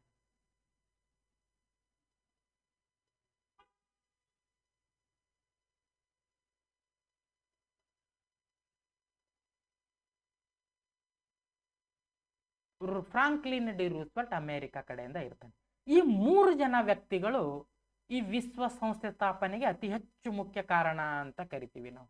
ಹಂಗಾದ್ರೆ ಈ ವಿಶ್ವಸಂಸ್ಥೆಯತ್ತ ಹೆಸರು ಕೊಟ್ಟವ್ರು ಯಾರು ಸರ ಅಂತಂದ್ರೆ ಈ ಅಮೆರಿಕದ Franklin D Roosevelt. Franklin D Roosevelt ಅಂತ ನೋಡ್ತೀವಿ. ಈ ವ್ಯಕ್ತಿ ಈ ವಿಶ್ವಸಂಸ್ಥೆ ಅಂತ ಕರೀರಿ, ಇದಕ್ಕ ವಿಶ್ವಸಂಸ್ಥೆ ಅಂತ ಹೆಸರು ಸೂಚಿಸ್ತವೆ ಯಾರು ಸರ್ ಅಂತಂದ್ರೆ ಈ ಅಮೆರಿಕದ ಫ್ರಾಂಕ್ಲಿನ್ ಡಿ ರೂಸ್ವೆಲ್ಟ್. ಹಾಗಾದ್ರೆ ಒಂದು ದಿನವನ್ನು ಆಚರಿಸ್ತಾರೆ ಈ ವಿಶ್ವಸಂಸ್ಥೆಯವರು, ವಿಶ್ವಸಂಸ್ಥೆ ಶಾಂತಿ ದಿನ ಅಥವಾ ಪೀಸ್ ಡೇ ಅಂತ ಕರಿತೀವಿ ನಾವು. ಇದು ಯಾವಾಗ ಆಚರಿಸ್ತಾರೆ ಸರ್ ಅಂತಂದ್ರೆ ಸೆಪ್ಟೆಂಬರ್ 21ರಂದು. ಸೆಪ್ಟೆಂಬರ್ 21ರಂದು ಶಾಂತಿ ದಿನ ಅಂತ ಆಚರಿಸ್ತಾರೆ ನೋಡ್ರಿ.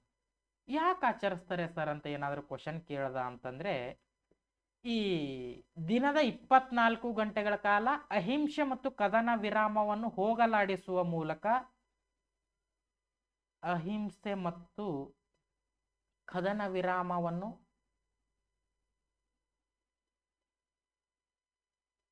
ಹೋಗಲಾಡಿಸುವ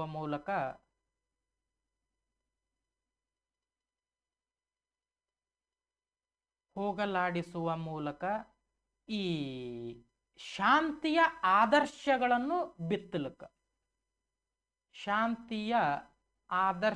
ಬಿತ್ತಲು ಈ ದಿನವನ್ನು ಆಚರಿಸ್ತಾರೆ.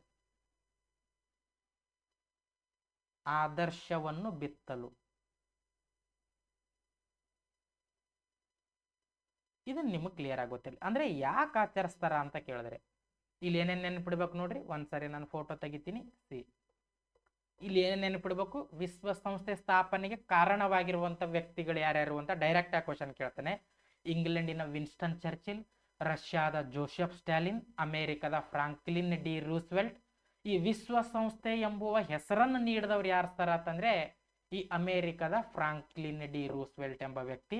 ಆಮೇಲೆ ವಿಶ್ವಸಂಸ್ಥೆಯ ಶಾಂತಿ ದಿನ ಅಥವಾ ಪೀಸ್ ಡೇ ಯಾವಾಗ ಆಚರಿಸ್ತೀವಿ ಅಂತಂದ್ರೆ ಸೆಪ್ಟೆಂಬರ್ 21ರಂದು ಆಚರಿಸ್ತೀವಿ. ಈ ದಿನ ಎದುರ ಸಂಬಂಧ ಆಚರಿಸ್ತಾರೆ?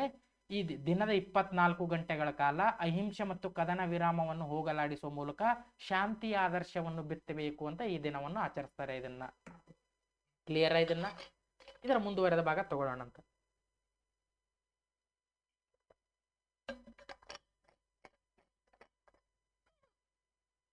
ಸ್ವಲ್ಪ ನೋಡ್ರಿ,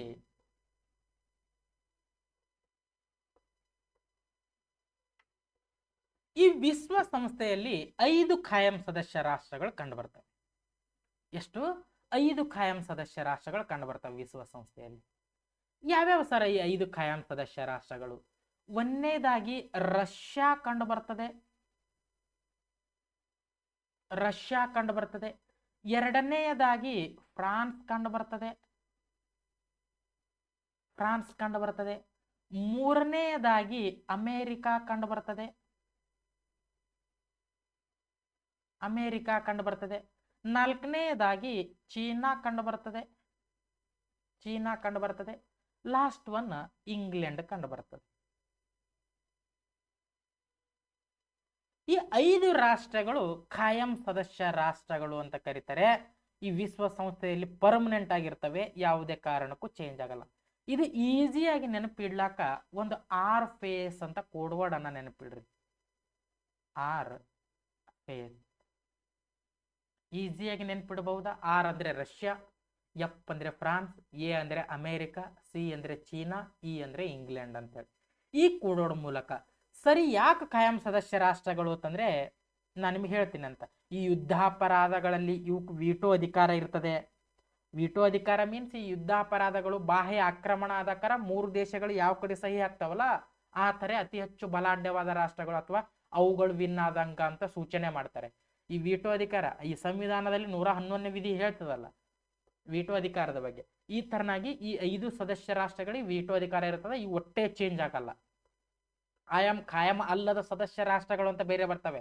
ಈ ಭದ್ರತಾ ಮಂಡಳಿ 10 ಬರ್ತವೆ.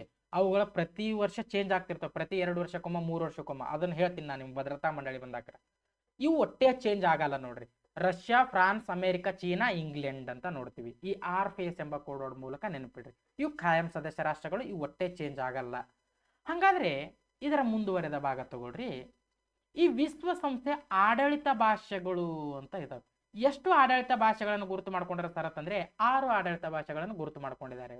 ಯಾವ್ಯಾವ ಸರ್ ಅಂತಂದ್ರೆ ಒಂದನೇದು ಸ್ಪ್ಯಾನಿಷ್ ಅಂತ ಬರ್ತದೆ.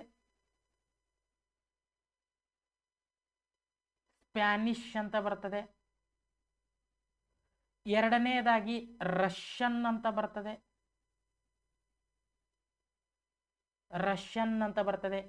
ಮೂರನೇದು ಫ್ರೆಂಚ್ ಅಂತ ಬರ್ತದೆ. ಆಮ್ಯಾಗ 4ನೇದಾಗಿ ಅರೇಬಿಕಾ ಅಂತ ಬರ್ತದೆ. ಆಮ್ಯಾಗ Spanish, Russian, French, arabica, Chinese ಅಂತ ಬರ್ತದೆ.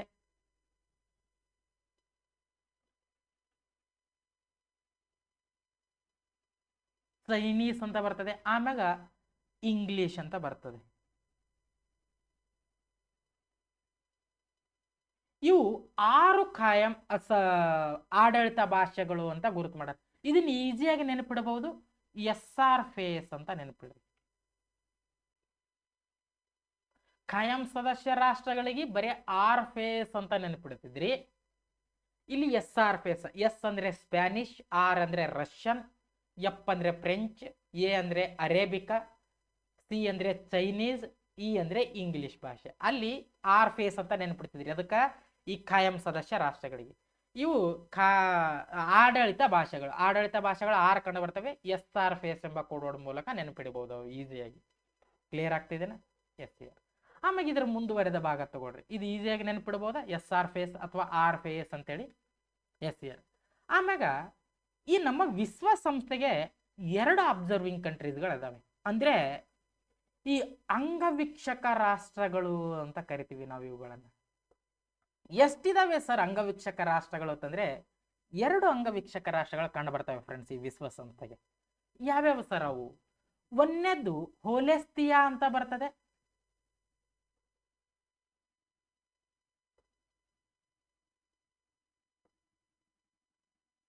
ಹೋಲೆಸ್ತಿಯಾ ಅಂತ ಬರ್ತದೆ. ಇನ್ನೊಂದು ಈ ಪ್ಯಾಲೆಸ್ತಿಯನ್ ಅಂತ ಬರ್ತದೆ.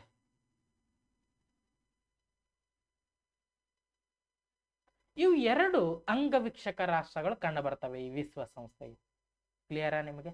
ಇವು ಅಬ್ಸರ್ವಿಂಗ್ ಕಂಟ್ರೀಸ್ಗಳು ಅಂತ ಕರಿತೀವಿ. ಇವು 2 ಇದಾವ ನೋಡ್ರಿ ಇದಕ್ಕೆ. ಆಮ್ಯಾಗ ಈ ವಿಶ್ವಸಂಸ್ಥೆಯ ಪ್ರಥಮ ಕಾರ್ಯದರ್ಶಿ ಯಾರು ಸರ್ ಅಂತಂದ್ರೆ ಜಾನ್ ಟ್ರಿಗ್ವೇಲಿ ಅಂತ ಬರ್ತಾರೆ ನೋಡ್ರಿ. ಜಾನ್ ಟ್ರಿಗ್ವೇಲಿ ಅಂತ ಬರ್ತಾರೆ. ಎಲ್ಲಿಯವರು ಸರ್ ಈ ಜಾನ್ ಟ್ರಿಗ್ವೇಲಿ ಅಂತಂದ್ರೆ ನಾರ್ವೆ ದೇಶದವರು. ನಾರ್ವೆ ದೇಶದವರಾಗಿರ್ತಾರೆ ಜಾನ್ ಟ್ರಿಗ್ವೇಲಿ. ಈ ವಿಶ್ವಸಂಸ್ಥೆಯ ಏಷ್ಯಾ ಮೂಲದ ಪ್ರಥಮ ಕಾರ್ಯದರ್ಶಿ ಯಾರು ಸರ್ ಅಂತಂದ್ರೆ ಯೂಥಾಂಟ್ ಅಂತ ಬರ್ತಾರೆ ನೋಡ್ರಿ. ಯೂಥಾಂಟ್ ಅಂತ ಬರ್ತಾರೆ. ಇವ್ರು ಎಲ್ಲಿಯವರು ಸರ್ ಯೂಥಾಂಟ್ ರವರು ಅಂತಂದ್ರೆ ಈ ಬರ್ಮಾ ದೇಶದವರು. ಬರ್ಮಾ ಅಂದ್ರೆ ಇಂದಿನ ಮಯನ್ಮಾರ ದೇಶ ಎಂದರ್ಥ. ಈ ಬರ್ಮಾ ಅಂದ್ರೇನು? ಇಂದಿನ ಮಯನ್ಮಾರ್ ಎಂದರ್ಥ. ಹಾಗಾದ್ರೆ ವಿಶ್ವಸಂಸ್ಥೆಯ ಪ್ರಸ್ತುತ ಕಾರ್ಯದರ್ಶಿ ಯಾರಿದ್ದಾರೆ ಸರ್ ಅಂತಂದ್ರೆ ಆಂಟೋನಿಯೋ ಗುಟೆರಸ್ ಅವರು ಇದ್ದಾರೆ ನೋಡ್ರಿ. ಆಂಟೋನಿಯೋ ಗುಟೆರಸ್ ಅವರು ಪ್ರಸ್ತುತ ಕಾರ್ಯದರ್ಶಿ. ಇವ್ರು ಎಲ್ಲಿಯವರು ಅಂತಂದ್ರೆ ಪೋರ್ಚುಗಲ್ ದೇಶದವರು. ಪೋರ್ಚುಗಲ್ ದೇಶದವರಾಗಿದ್ದಾರೆ ನೋಡ್ರಿ. ಪೋರ್ಚುಗಲ್ ದೇಶದವರು. ಈ ವಿಶ್ವಸಂಸ್ಥೆಗೆ ಒಂದು ಸಾರಿ ನೊಬೆಲ್ ಪ್ರಶಸ್ತಿಯನ್ನ ಕೊಟ್ಟಿವಿ ಶಾಂತಿ ವಿಭಾಗದಲ್ಲಿ. ಈ ನೊಬೆಲ್ ಪ್ರಶಸ್ತಿ ಘೋಷಣೆ ಆಗಿರುವಂತ ವರ್ಷ ಯಾವ್ದು ಸರ್ ವಿಶ್ವಸಂಸ್ಥೆಗೆ ಅಂತಂದ್ರೆ 2001ರಲ್ಲಿ ಪಡೆದುಕೊಂಡದ ನೋಡ್ರಿ. ಯಾವುದರಲ್ಲಿ? ಈ ಶಾಂತಿ ವಿಭಾಗದಲ್ಲಿ ಪಡೆದುಕೊಂಡದೆ ಅನ್ನುವಂಥದ್ದು ಕೂಡ ಗೊತ್ತಿರಲಿ ನಿಮಗೆ. ಇದು ಕ್ಲಿಯರ್ ಆಗ್ತಿದೆನಾ ನಿಮಗೆ? ಒಂದ್ ಸೆಕೆಂಡ್ ನಾನು ಫೋಟೋ ತೆಗಿತೀನಿ, ಇದನ್ನ ನೋಟ್ಸ್ ತಗೋರಿ. ಇಲ್ಲಿ ಏನೇನ್ ನೆನ್ಪಿಡ್ಬೇಕಂತ ಕ್ಲಿಯರ್ ಆಗಿ ಅರ್ಥ ಆಯ್ತಾ? ವಿಶ್ವಸಂಸ್ಥೆಗೆ 2 ಅಂಗವೀಕ್ಷಕ ರಾಷ್ಟ್ರಗಳು ಕಂಡು ಬರ್ತವೆ. ಒಂದನೇದು ಹೋಲೆಸ್ತಿಯಾ ಅಥವಾ ವ್ಯಾಟಿಕನ್ ಸಿಟಿ ಅಂತಾನು ಕರೀತಾರೆ ನೋಡ್ರಿ ಒಂದೊಂದ್ ಕಡೆ. ಆಮೇಲೆ ಇನ್ನೊಂದು ಪ್ಯಾಲೆಸ್ತಿಯನ್. 2 ಅಂಗವೀಕ್ಷಕ ರಾಷ್ಟ್ರಗಳು ಕಂಡು ಬರ್ತವೆ. ಈ ವಿಶ್ವಸಂಸ್ಥೆಯ ಪ್ರಥಮ ಕಾರ್ಯದರ್ಶಿ ಯಾರು? ಜಾನ್ ಟ್ರಿಗ್ವೇಲಿ, ನಾರ್ವೆ ದೇಶದವರು. ಈ ವಿಶ್ವಸಂಸ್ಥೆಯ ಏಷ್ಯಾದ ಪ್ರಥಮ ಕಾರ್ಯದರ್ಶಿ ಯಾರು? ಯೂಥಾಂಟ್, ಬರ್ಮಾದವರು. ಬರ್ಮಾದ ಇಂದಿನ ಹೆಸರು ಮಯನ್ಮಾರ್. ಆಮ್ಯಾಗ ಈ ವಿಶ್ವಸಂಸ್ಥೆಯ ಪ್ರಸ್ತುತ ಕಾರ್ಯದರ್ಶಿಯವರು ಯಾರು? ಆಂಟೋನಿಯೋ ಗುಟೆರಸ್ ರವರು. ಇವ್ರು ಎಲ್ಲಿಯವರದಾರ? ಪೋರ್ಚುಗಲ್ ಅವರದಾರ. 2017ರಿಂದ 2022ರವರೆಗೂ ಒಂದು ಟರ್ಮ್, 2022ರಿಂದ 2027ರವರೆಗೂ ಒಂದು ಟರ್ಮ್ ಅಧಿಕಾರಾವಧಿಯನ್ನು ವಹಿಸ್ಕೋತಾರೆ ಇವರು ಆಂಟೋನಿಯೋ ಗುಟೆರಸ್ ರವರು.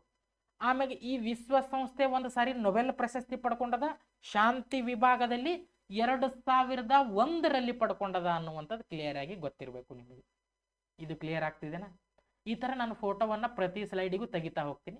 ನಾನು ಫೋಟೋ ತೆಗೆದಾಕರ ನೀವು ನನ್ನ ಹಿಂದ್ಗಡೆ ಇರುವಂಥದ್ದು ನೋಟ್ಸ್ ಮಾಡಿ. ಓಕೆನಾ? ಪ್ರತಿ ಕ್ಲಾಸಸ್ ಅಲ್ಲಿ ಇದೇ ತರ ಇರ್ತದೆ. ಬೇಕಾದಿರ್ಲಿ, ಅದು ಸಾಮಾನ್ಯ ಅಧ್ಯಯನಕ್ಕೆ ಸಂಬಂಧಪಟ್ಟಂತೆ ಒಂದೊಂದೊಂದೊಂದು ಫಸ್ಟ್ ಸ್ವಲ್ಪ ಕ್ಲಾಸ್ಗಳಾಗುವವರೆಗೂ ನಿಮ್ಮೆಲ್ಲ ಡೌಟ್ಸ್ಗಳನ್ನು ಕ್ಲಿಯರ್ ಆಗಲ್ಲ.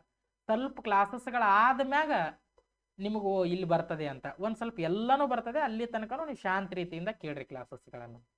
ಓಕೆನಾ? ಎಸ್ ಯರ್. ಇದರ ಮುಂದುವರೆದ ಭಾಗವನ್ನು ಸ್ವಲ್ಪ ನೋಡ್ತಾ ಹೋಗೋಣ. ಈ ವಿಶ್ವಸಂಸ್ಥೆಯ ಉದ್ದೇಶಗಳೇನು ಸರ, ಚಟುವಟಿಕೆಗಳೇನು ಸರ, ಇದು ಏನ್ ಕೆಲಸ ಮಾಡ್ತದೆ ಅಂತ ಸ್ವಲ್ಪ ನೋಡಿ. ಉದ್ದೇಶಗಳು ಅಥವಾ ಚಟುವಟಿಕೆಗಳು ಅಂತ ನೋಡ್ತೀವಿ ನಾವು. ಅಂತಾರಾಷ್ಟ್ರೀಯ ಮಟ್ಟದಲ್ಲಿ ಶಾಂತಿ ಮತ್ತು ಭದ್ರತೆಯನ್ನು ಕಾಪಾಡಬೇಕು. ಹೌದು, ಇಂಟರ್ನ್ಯಾಷನಲ್ ಲೆವೆಲ್ದಲ್ಲಿ ಶಾಂತಿ ಮತ್ತು ಭದ್ರತೆಯನ್ನು ಕಾಪಾಡಬೇಕು. ಆಮ್ಯಾಗ ಈ ಮಾನವ ಹಕ್ಕುಗಳನ್ನು ರಕ್ಷಣೆ ಮಾಡ್ತದೆ. ಹೌದು, ಮಾನವ ಹಕ್ಕುಗಳನ್ನು ರಕ್ಷಣೆ ಮಾಡ್ತದೆ. ಆಮ್ಯಾಗ ಮಾನವೀಯ ನೆರವನ್ನು ನೀಡಬೇಕು. ಹೌದು, ಯಾವ ತರ ಸರ್ ಅಂತಂದ್ರೆ, ಯಾವುದೇ ಒಂದು ರಾಷ್ಟ್ರ ಹಸಿವಿನಿಂದ ಬಳಲಿತಿತ್ತು ಅಂತ ಅನ್ಕೊಳ್ರಿ, ಈ ವಿಶ್ವಸಂಸ್ಥೆ ಹತ್ರ ಹೋದಾಕರ ವಿಶ್ವಸಂಸ್ಥೆ ಅದಕ್ಕೆ ಸ್ವಲ್ಪ ಫಂಡ್ ಅನ್ನ ಬಿಡುಗಡೆ ಮಾಡ್ತದ. ನೀವೆಲ್ಲ ನ್ಯೂಸ್ ಪೇಪರ್ಗಳಲ್ಲಿ ನೋಡಿರ್ತೀರಿ, ವಿಶ್ವಸಂಸ್ಥೆಯಿಂದ ಇಷ್ಟು ಹಣವನ್ನು ಬಿಡುಗಡೆ ಮಾಡಲಾಗಿದೆ ಈ ದೇಶಕ್ಕ ಬರ ನಿವಾರಣೆಗಾಗಿ ಅಥವಾ ಹಸಿವುಗಾಗಿ ಅಂತ ನೋಡಿದ್ರಿ, ನ್ಯೂಸ್ ಪೇಪರ್ಗಳಲ್ಲಿ ಬರ್ತಿರ್ತದೆ. ಆಮ್ಯಾಗ ಅಂತಾರಾಷ್ಟ್ರೀಯ ಕಾನೂನನ್ನು ಎತ್ತಿ ಹಿಡಿಯುವುದು. ಹೌದು, ಇಂಟರ್ನ್ಯಾಷನಲ್, ಇದ್ರ ನಿಮ್ಗೆ ಅರ್ಥ ಮಾಡ್ತೀನಿ ನಾನು, ಇಂಟರ್ನ್ಯಾಷನಲ್ ಕೋರ್ಟ್ ಆಫ್ ಜಸ್ಟಿಸ್ ಅಲ್ಲಿ ಹೇಳ್ತೀನಿ. ಆಮ್ಯಾಗ ರಾಷ್ಟ್ರಗಳ ಮಧ್ಯೆ ಪರಸ್ಪರ ಮೈತ್ರಿಯನ್ನ ಬೆಳೆಸುವುದು. ಹೌದು, ಮೈತ್ರಿಯನ್ನ ಬೆಳೆಸಬೇಕು ಮತ್ತು ಒಮ್ಮತವನ್ನು ಮೂಡಿಸುವುದು ಈ ವಿಶ್ವಸಂಸ್ಥೆಯ ಕಾರ್ಯ ಅಂತ ಹೇಳ್ತದೆ. ಯಾವಾದ್ರೂ ಎರಡು ದೇಶಗಳು ಹೊಡೆದಾಡ್ಲಿಕತ್ತಿದ್ವು ಅಂತ ಅನ್ಕೊಡ್ರಿ, ಈ ವಿಶ್ವಸಂಸ್ಥೆ ಸೆಂಟ್ರಲ್ಲಿ ಪಾರ್ಟಿಸಿಪೇಟ್ ಮಾಡ್ತದೆ, ನ್ಯಾಯವನ್ನು ಒದಗಿಸ್ತದೆ. ಈ ತರ ಪರಸ್ಪರ ಮೈತ್ರಿಯನ್ನ ಬೆಳೆಸುವುದು ಅಂತ ನೋಡ್ತೀವಿ. ಇವು ಮೇಜರ್ ಆಗಿ 5 ಕಾರ್ಯ ಚಟುವಟಿಕೆಗಳು. ಇದ್ರ ಕಂಪಲ್ಸರಿ ನೆನಪಿರ್ಲಿ ನಿಮಗೆ.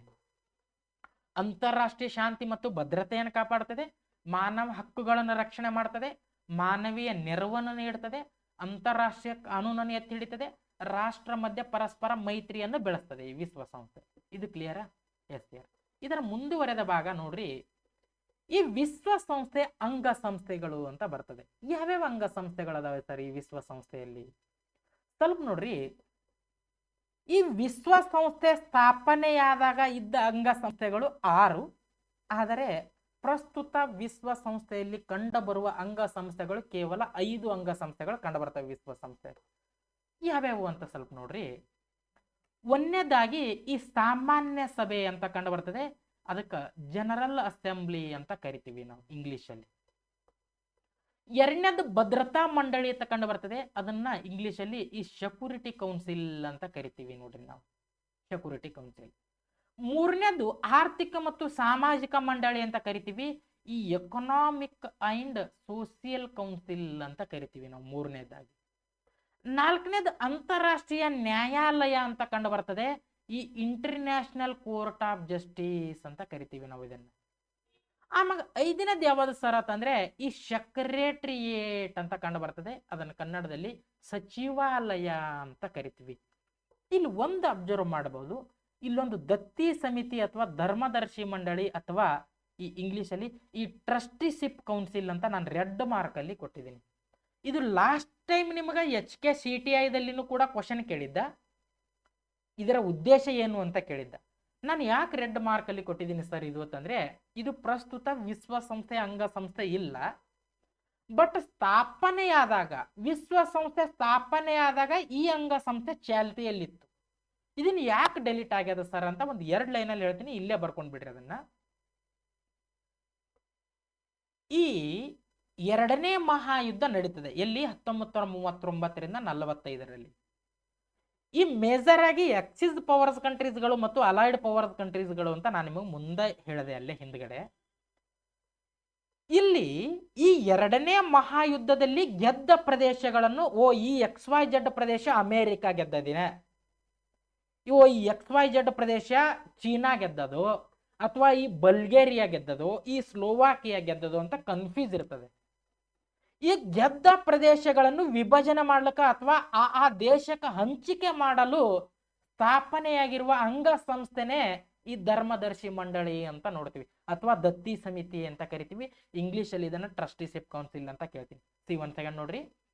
2ನೇ ಮಹಾಯುದ್ಧದಲ್ಲಿ ಗೆದ್ದ ಪ್ರಾಂತ್ಯಗಳನ್ನ ಯಾವ್ಯಾವ ದೇಶಕ್ಕೆ ಹಂಚಿಕೆಯಾಗಬೇಕು ಅದನ್ನಂತ ಡಿಸೈಡ್ ಮಾಡಿದ ಮಂಡಳಿ ಯಾವುದು ಅಂತಂದ್ರೆ ಈ ದತ್ತಿ ಸಮಿತಿ ಅಥವಾ ಧರ್ಮದರ್ಶಿ ಮಂಡಳಿ. ಇದನ್ನ ಆ ದೇಶಕ್ಕೆ ಹಂಚಿಕೆ ಮಾಡಿಕೊಂಡು ಈ ಪ್ರದೇಶ ಈ ದೇಶಕ್ಕ, ಈ ಪ್ರದೇಶ ಈ ದೇಶಕ್ಕೆ ಅಂತ ಹಂಚಿಕೆ ಮಾಡಿ ಡೆಲಿಟ್ ಆಗಿಬಿಡ್ತದೆ. ಪ್ರಸ್ತುತ ಈ ಧರ್ಮದರ್ಶಿ ಮಂಡಳಿ ಚಾಲ್ತಿಯಲ್ಲಿಲ್ಲ ಅನ್ನುವಂಥದ್ದು ಕಾನ್ಸೆಪ್ಟ್ ಗೊತ್ತಿರಲಿ. 5 ಮಂಡಳಿಗಳು: ಒಂದು general assembly, security council, economic and social council, international court of justice, secretariat. ಇವು 5 ಪ್ರಸ್ತುತ ಚಾಲ್ತಿಯಲ್ಲಿರಾವು ಅಂತ ಗೊತ್ತಿರಲಿ ನಿಮಗೆ. ಇದನ್ನು 1 ನಿಮಿಷ ತಗೊಳ್ರಿ, ಇದೆಲ್ಲ ಕಾಣಿಸುತ್ತೆ. 5 ದತ್ತಿ ಸಮಿತಿ ಲಾಸ್ಟ್ ಕನ್ನಡದಾಗೆ ಬರೆದಿದ್ದ ಆತ.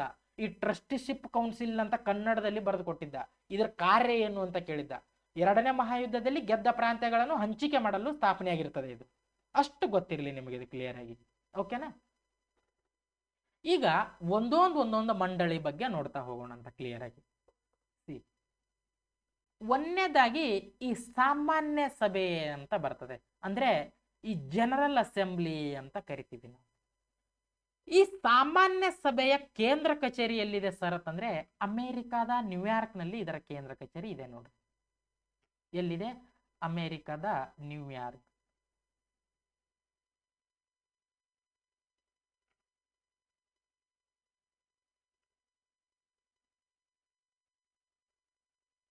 ಅಮೆರಿಕಾದ ನ್ಯೂಯಾರ್ಕ್ ನಲ್ಲಿ ಇದರ ಕೇಂದ್ರ ಕಚೇರಿ ಕಂಡು ಬರ್ತದೆ ಸಾಮಾನ್ಯ ಸಭೆದು. ಈ ಸಾಮಾನ್ಯ ಸಭೆಯನ್ನ ಏನಂತ ಕರೀತಾರೆ? ವಿಶ್ವದ ಪಾರ್ಲಿಮೆಂಟ್ ಎಂದು ಕರೆಯುವರು. ಇದು ಇಂಪಾರ್ಟೆಂಟ್ ನೋಡ್ರಿ. ಆಮ್ಯಾಗ ಈ ಸಾಮಾನ್ಯ ಸಭೆಯ ಅಧಿವೇಶನವು ಪ್ರತಿ ವರ್ಷ ಯಾವ ತಿಂಗಳಲ್ಲಿ ನಡೀತದೆ ಸರ್ ಅಂತಂದ್ರೆ ಸೆಪ್ಟೆಂಬರ್ ತಿಂಗಳಲ್ಲಿನೇ ನಡೀತದೆ ನೋಡ್ರಿ. ಪ್ರತಿ ವರ್ಷ ಸೆಪ್ಟೆಂಬರ್ ತಿಂಗಳಲ್ಲಿ ಈ ಸಾಮಾನ್ಯ ಸಭೆಯ ಅಧಿವೇಶನವನ್ನು ಜರುಗುತ್ತದೆ. ಈ ವರ್ಷ ಕೂಡ ಸೆಪ್ಟೆಂಬರ್ ತಿಂಗಳಲ್ಲಿ ಆಯ್ತು, ಮೊನ್ನೆ 80ನೇ ಅಧಿವೇಶನ. ಅದು ಹೇಳ್ತೀನಿ ನಾನು. ಈ ಸಾಮಾನ್ಯ ಸಭೆ ಅಧಿವೇಶನದ ಅಧ್ಯಕ್ಷರ ಅಧಿಕಾರಾವಧಿ ಎಷ್ಟು ಸರ ಅಂತ ಕ್ವಶನ್ ಕೇಳ್ತಾನೆ. ಇದರ ಅಧ್ಯಕ್ಷರ ಅಧಿಕಾರಾವಧಿ ಕೇವಲ 1 ವರ್ಷಗಳಾಗಿರ್ತದೆ. ಎಷ್ಟು ಅಧ್ಯಕ್ಷರ ಅಧಿಕಾರಾವಧಿ? 1 ವರ್ಷ.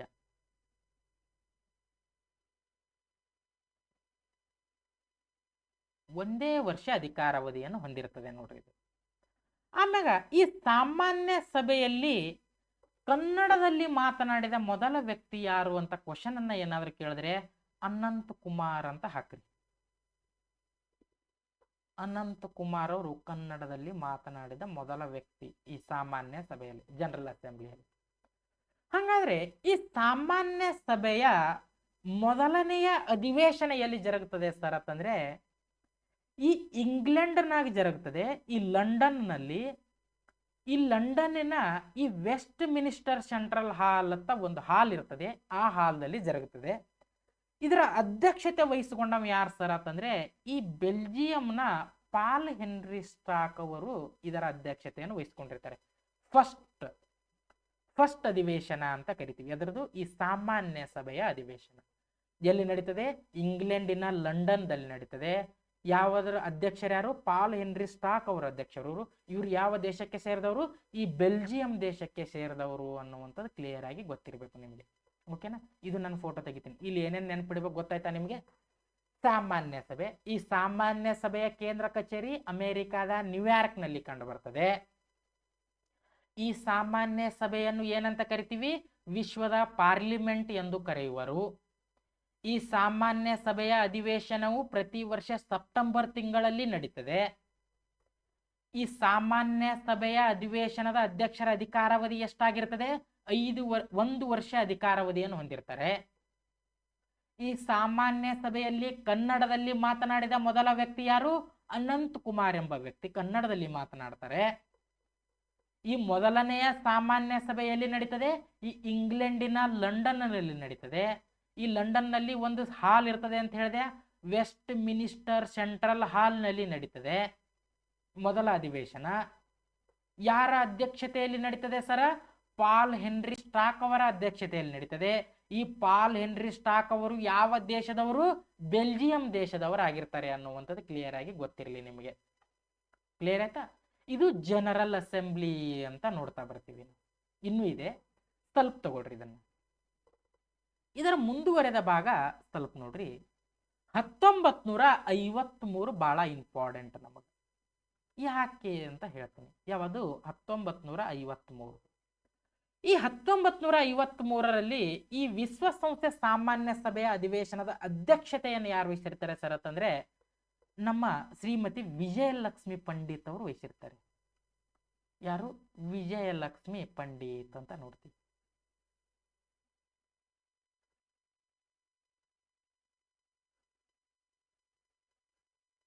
ವಿಜಯಲಕ್ಷ್ಮಿ ಪಂಡಿತ್ ಅವರ ಅಧ್ಯಕ್ಷತೆಯಲ್ಲಿ 53ರಲ್ಲಿ ಸಾಮಾನ್ಯ ಸಭೆ ಅಧಿವೇಶನ ಜರುಗುತ್ತದೆ. ಇದು ಎಷ್ಟನೇ ಅಧಿವೇಶನ ಆಗಿರ್ತದೆ ಸರ್ ಅಂತಂದ್ರೆ 8ನೇ ಅಧಿವೇಶನ ಆಗಿರ್ತದೆ ನೋಡ್ರಿ. ಇದು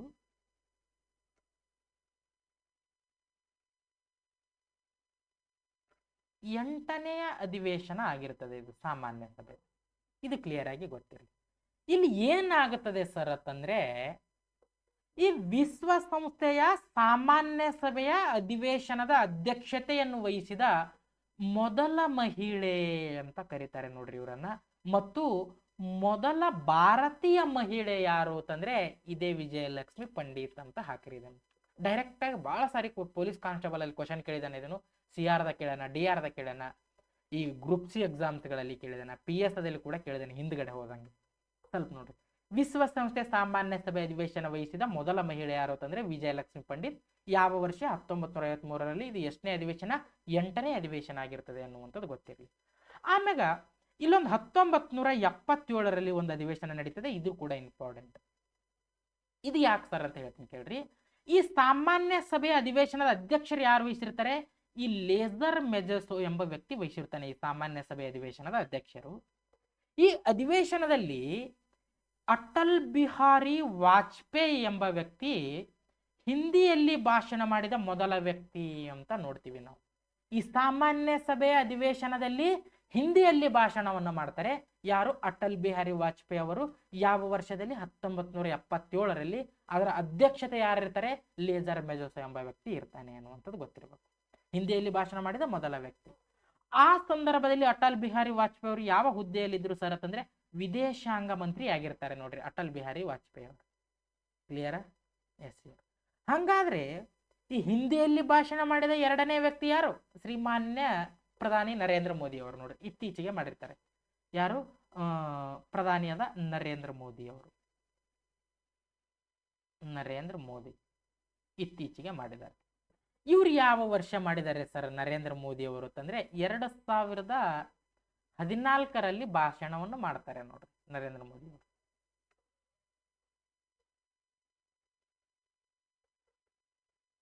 ಇವರು ಈ ವಿಶ್ವಸಂಸ್ಥೆ ಸಾಮಾನ್ಯ ಸಭೆಯಲ್ಲಿ ಹಿಂದಿಯಲ್ಲಿ ಭಾಷಣ ಮಾಡಿದ 2ನೇ ವ್ಯಕ್ತಿ ಅಂತ ಕರಿತೀವಿ ನೋಡ್ರಿ ಇವರು. ಆಮೇಲೆ ಇತ್ತೀಚೆಗೆ 2025ರಲ್ಲಿ 80ನೇ ಅಧಿವೇಶನ ಜರುಗಿತು ವಿಶ್ವಸಂಸ್ಥೆ ಸಾಮಾನ್ಯ ಸಭೆಯದು. ಇತ್ತೀಚೆಗೆ ರೀಸೆಂಟ್ಲಿ ಸೆಪ್ಟೆಂಬರ್ 27, 28ರಲ್ಲಿ ಜರುಗಿತು. ಇದರ ಅಧ್ಯಕ್ಷರು ಯಾರು ಸರ್ ಅಂತಂದ್ರೆ ಅನ್ನಲೇನಾ ಬೇರ್ಬಾಕ ಅಂತ ಆಗ್ಯಾರ ನೋಡ್ರಿ.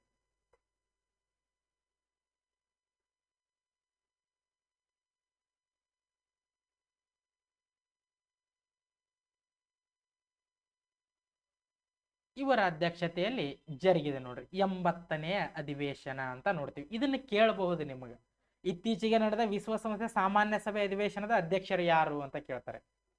ಇದನ್ನು ಕೇಳಬಹುದು ನೀಟಾಗಿ. ಸ್ವಲ್ಪ ನೆನಪಿಡ್ರಿ. ತೆಗಿಲಿ ನನ್ನ ಫೋಟೋನ. ಎಸ್, ಇದನ್ನ ತಗೊಳ್ರಿ. ಇಲ್ಲಿ ಏನೇನು ನೆನಪಿಡ್ಬೇಕಂತ ಕ್ಲಿಯರ್ ಆಗಿ ಅರ್ಥ ಆಯ್ತಾ? ಮೊದಲ ಮಹಿಳೆ ಯಾರು ಅಂತ ಕೇಳ್ತಾನೆ. 1953ರಲ್ಲಿ ವಿಜಯಲಕ್ಷ್ಮಿ ಪಂಡಿತ್ ಅವರು 8ನೇ ಅಧಿವೇಶನ ಅಂತ ನೋಡ್ತೀವಿ. ಈ ವಿಶ್ವಸಂಸ್ಥೆ ಸಾಮಾನ್ಯ ಸಭೆ ಅಧಿವೇಶನ ಅಧ್ಯಕ್ಷತೆ ವಹಿಸಿದ ಮೊದಲ ಮಹಿಳೆ ಮತ್ತು ಮೊದಲ ಭಾರತೀಯ ಮಹಿಳೆ ಅಂತ ನೋಡ್ತೀವಿ. 1977ರಲ್ಲಿ ವಿಶ್ವಸಂಸ್ಥೆ ಸಾಮಾನ್ಯ ಸಭೆ ಅಧ್ಯಕ್ಷರು ಯಾರು? ಲೇಸರ್ ಮೆಜೋಸೋ. ಇಲ್ಲಿ ಅಟಲ್ ಬಿಹಾರಿ ವಾಜಪೇಯಿ ಅವರು ಫಸ್ಟ್ ಹಿಂದಿಯಲ್ಲಿ ಭಾಷಣವನ್ನು ಮಾಡ್ತಾರೆ. ಈ ಸಂದರ್ಭದಲ್ಲಿ ವಿದೇಶಾಂಗ ಮಂತ್ರಿ ಆಗಿರ್ತಾರೆ.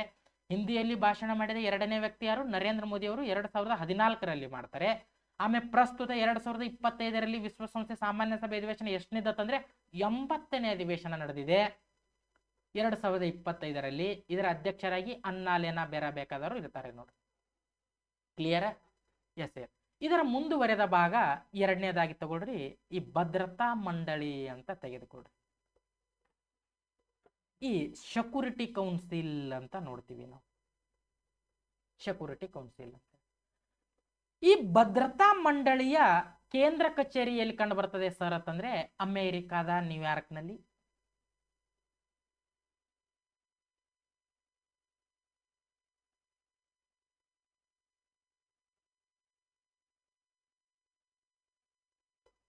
ಅಮೆರಿಕಾದ ನ್ಯೂಯಾರ್ಕ್ನಲ್ಲಿ ಕಂಡುಬರ್ತದೆ. ಈ ಭದ್ರತಾ ಮಂಡಳಿಯನ್ನು ವಿಶ್ವ ಸಚಿವ ಸಂಪುಟ ಅಂತ ಕರೀತಾರೆ ನೋಡ್ರಿ. ಭದ್ರತಾ ಮಂಡಳಿಯನ್ನು. ಈ ಭದ್ರತಾ ಮಂಡಳಿಯಲ್ಲಿರುವ ಒಟ್ಟು ಸದಸ್ಯ ರಾಷ್ಟ್ರಗಳು ಎಷ್ಟು ಸರ್ ಅಂತಂದ್ರೆ ಒಟ್ಟು ಸದಸ್ಯ ರಾಷ್ಟ್ರಗಳು ತಂದ್ರ 15 ಹಾಕ್ರಿ. ಶಾಶ್ವತವಲ್ಲದ ಸದಸ್ಯ ರಾಷ್ಟ್ರಗಳ ಸಂಖ್ಯೆ ಎಷ್ಟು ಅಂತಂದ್ರೆ 10 ರಾಷ್ಟ್ರಗಳು ಅಂತ ಹಾಕ್ರಿ.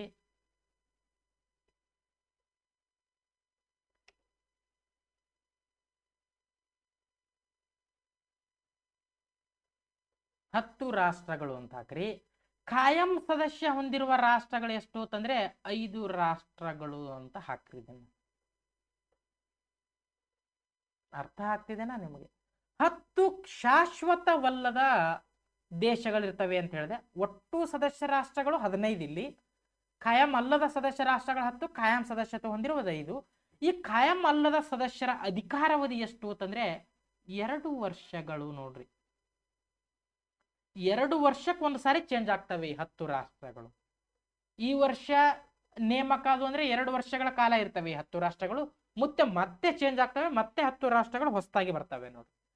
ಈ ತರವಾಗಿ ನೆನಪಿರ್ಲಿ. ಇದನ್ನ ಕ್ಲಿಯರ್ ಆಗ್ತಿದೆನಾ? ಇಲ್ಲಿ ಏನೇನು ನೆನಪಿಡ್ಬೇಕು ನೋಡ್ರಿ. ಈ ಭದ್ರತಾ ಮಂಡಳಿಯ ಕೇಂದ್ರ ಕಚೇರಿ ಎಲ್ಲದ ಅಮೆರಿಕದ ನ್ಯೂಯಾರ್ಕ್. ಇದನ್ನು ವಿಶ್ವದ ಸಚಿವ ಸಂಪುಟ ಅಂತ ಕರಿತೀವಿ. ಈ ಭದ್ರತಾ ಮಂಡಳಿಯಲ್ಲಿರುವ ಒಟ್ಟು ಸದಸ್ಯ ರಾಷ್ಟ್ರಗಳೆಷ್ಟು? 15 ಸದಸ್ಯ ರಾಷ್ಟ್ರಗಳು. ಶಾಶ್ವತವಲ್ಲದ ಸದಸ್ಯ ರಾಷ್ಟ್ರಗಳೆಷ್ಟು? 10 ರಾಷ್ಟ್ರಗಳು ಕಂಡು ಬರ್ತವೆ. ಈ ಕಾಯಂ ಸದಸ್ಯತ್ವ ಹೊಂದಿರುವ ರಾಷ್ಟ್ರಗಳೆಷ್ಟು? 5 ರಾಷ್ಟ್ರಗಳು ಕಂಡು ಬರ್ತವೆ. ಈ ಶಾಶ್ವತವಲ್ಲದ ಸದಸ್ಯರ ಅಧಿಕಾರಾವಧಿ ಎಷ್ಟು? 2 ವರ್ಷಗಳಾಗಿರ್ತದೆ ಅನ್ನುವಂಥದ್ದು ನೀಟಾಗಿ ಗೊತ್ತಿರಲಿ ನಿಮಗೆ. ಮುಂದುವರೆದ ಭಾಗ ಹೋಗೋಣವೆ. ಸ್ವಲ್ಪ ನೋಡ್ರಿ. ಈ ಭದ್ರತಾ ಮಂಡಳಿಯಲ್ಲಿ ಕಾಯಂ ಅಲ್ಲದ ಸದಸ್ಯ ರಾಷ್ಟ್ರಗಳು 10 ಅಂತ ಅಂದೆ ನಾನು ನಿಮಗೆ.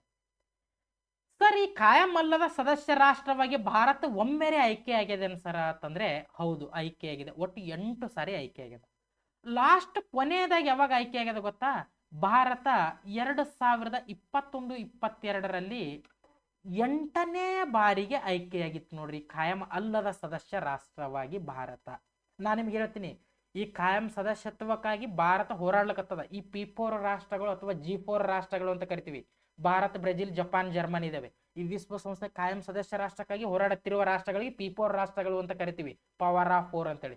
ನಾ ಈ ಆರ್ಗನೈಸೇಷನ್ಸ್ ಗಳನ್ನ ಹೇಳುವಾಗ ಅದ್ರ ಬಗ್ಗೆ ಡಿಕ್ಲರೇಷನ್ ಅನ್ನ ಕೊಟ್ಟಿರ್ತೀನಿ ಅಂತ ನಿಮಗೆ. ಆಮ್ಯಾಗ ಈ ಭದ್ರತಾ ಮಂಡಳಿಯಲ್ಲಿರುವ 5 ಕಾಯಂ ಸದಸ್ಯ ರಾಷ್ಟ್ರಗಳಿಗೆ ವಿಟೋ ಅಧಿಕಾರ ಕೊಟ್ಟಿರ್ತಾರೆ. ಈ ವಿಟೋ ಅಧಿಕಾರ ಯಾವುದಕ್ಕೆ ಹೆಲ್ಪ್ ಆಗ್ತದೆ ಅಂತಂದ್ರೆ ಯಾವುದೇ ನಿರ್ಣಯವನ್ನು ಮಾಡುವುದಕ್ಕೆ ಅತಿ ಹೆಚ್ಚು ಅನುಕೂಲ ಆಗ್ತದ ಅನ್ನುವಂಥದ್ದು ಕೂಡ ಗೊತ್ತಿರಲಿ. ಯಾವುದೇ ಒಂದು ನಿರ್ಣಯವನ್ನು ತೆಗೆದುಕೊಳ್ಳಬೇಕಾದ್ರೆ ಈ ಕಾಯಂ ಸದಸ್ಯ ರಾಷ್ಟ್ರಗಳ ಅಧಿಕಾರ ಅತಿ ಹೆಚ್ಚು ಇಂಪಾರ್ಟೆಂಟ್ ಅನ್ನುವಂಥದ್ದು ಗೊತ್ತಿರಲಿ ನಿಮಗೆ.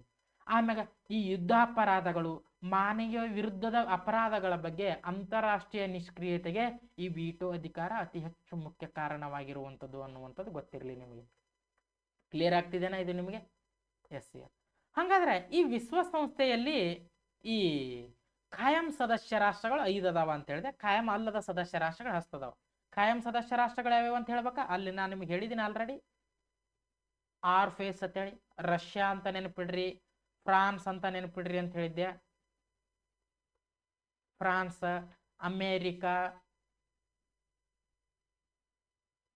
ಅಮೇರಿಕಾ ಒಂದು, ಆಮ್ಯಾಗ ಚೀನಾ,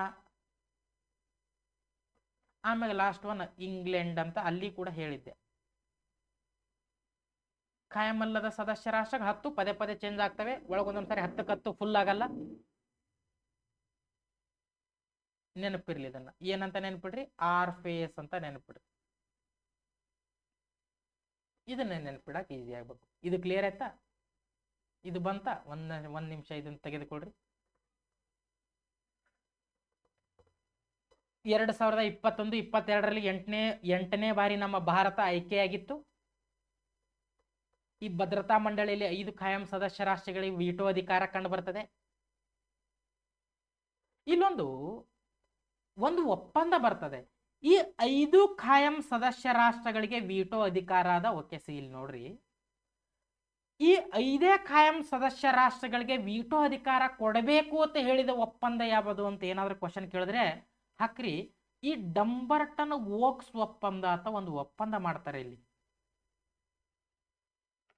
ಡಂಬರ್ಟನ್ ಓಕ್ಸ್ ಅಂತ ಒಂದು ಒಪ್ಪಂದ ಮಾಡ್ತಾರೆ. ಈ ಒಪ್ಪಂದ ಯಾವುದಕ್ಕೆ ಸಂಬಂಧಿಸಿದೆ ಸರ್ ಅಂತಂದ್ರೆ ಇದೇ ವಿಶ್ವಸಂಸ್ಥೆಗೆ ಸಂಬಂಧಿಸಿದೆ ಅಂತ ಗೊತ್ತಿರಲಿ. ಈ ಒಪ್ಪಂದ ಆಕ್ಚುಲಿ ಏನ್ ಹೇಳ್ತದ ಅಂತ ನನಗೂ ಗೊತ್ತಿಲ್ಲ. ಬಟ್ ಈ ಡಂಬರ್ಟನ್ ಓಕ್ಸ್ ಒಪ್ಪಂದ ಏನಂತ ಹೇಳ್ತದಂದ್ರೆ ಇವು 5 ಸದಸ್ಯ ರಾಷ್ಟ್ರಗಳಿಗೆ ವಿಟೋ ಅಧಿಕಾರ ಕೊಡ್ರಿ ಅಂತ ಹೇಳ್ತದೆ ನೋಡ್ರಿ. ಇದು ಯಾವ್ದಕ್ಕೆ ರಿಲೇಟೆಡ್ ಅದ ಅಂತ ಡೈರೆಕ್ಟ್ ಆಗಿ ಕೇಳ್ತಾನೆ. ವಿಶ್ವಸಂಸ್ಥೆಗೆ ರಿಲೇಟೆಡ್ ಆಗಿರುವಂತ ಒಪ್ಪಂದ ಅನ್ನುವಂಥದ್ದು ಗೊತ್ತಿರಲಿ ನಿಮಗೆ. 1945-46ರಲ್ಲಿನೇ ಮಾಡ್ತಾನೆ ಈ ಡಂಬರ್ಟನ್ ಓಕ್ಸ್ ಒಪ್ಪಂದ ಅಂತೇಳಿ. ಓಕೆನಾ? Yes sir. ಇದರ ಮುಂದುವರೆದ ಭಾಗಕ್ಕೆ ಹೋಗೋಣವೆ. ಸ್ವಲ್ಪ ನೋಡ್ರಿ. 3ನೇದಾಗಿ ಆರ್ಥಿಕ ಮತ್ತು ಸಾಮಾಜಿಕ ಮಂಡಳಿ ಅಂದ್ರೆ ಎಕನಾಮಿಕ್ ಅಂಡ್ ಸೋಷಿಯಲ್ ಕೌನ್ಸಿಲ್ ಅಂತ ನೋಡ್ತೀವಿ ನಾವು. ಇದ್ರ ಬಗ್ಗೆ ಅತಿ ಹೆಚ್ಚು ಮಾಹಿತಿ ನಿಮಗೆ ಎಲ್ಲಿ ಕೇಳಿಲ್ಲ, ಕೇಳೋದು ಇಲ್ಲ ಜಾಸ್ತಿ. ಸ್ವಲ್ಪ ಇದರ ಕೇಂದ್ರ ಕಚೇರಿಯಲ್ಲೇ ಮತ್ತು ಇರಲಿ ಎಷ್ಟು ರಾಷ್ಟ್ರಗಳು ಕಂಡು ಬರ್ತವೆ ಅಂತ ಗೊತ್ತಿರಲಿ ನಿಮಗೆ ಸಾಕಷ್ಟೇ, ಅತಿ ಹೆಚ್ಚೇನು ಬೇಡ. ಈ ಆರ್ಥಿಕ ಮತ್ತು ಸಾಮಾಜಿಕ ಮಂಡಳಿಯ ಕೇಂದ್ರ ಕಚೇರಿ ಎಲ್ಲಿದೆ ಸರ್ ಅಂತಂದ್ರೆ ಅಮೆರಿಕಾದ ನ್ಯೂಯಾರ್ಕ್ ನಲ್ಲಿ ಕಂಡು ಬರ್ತದೆ.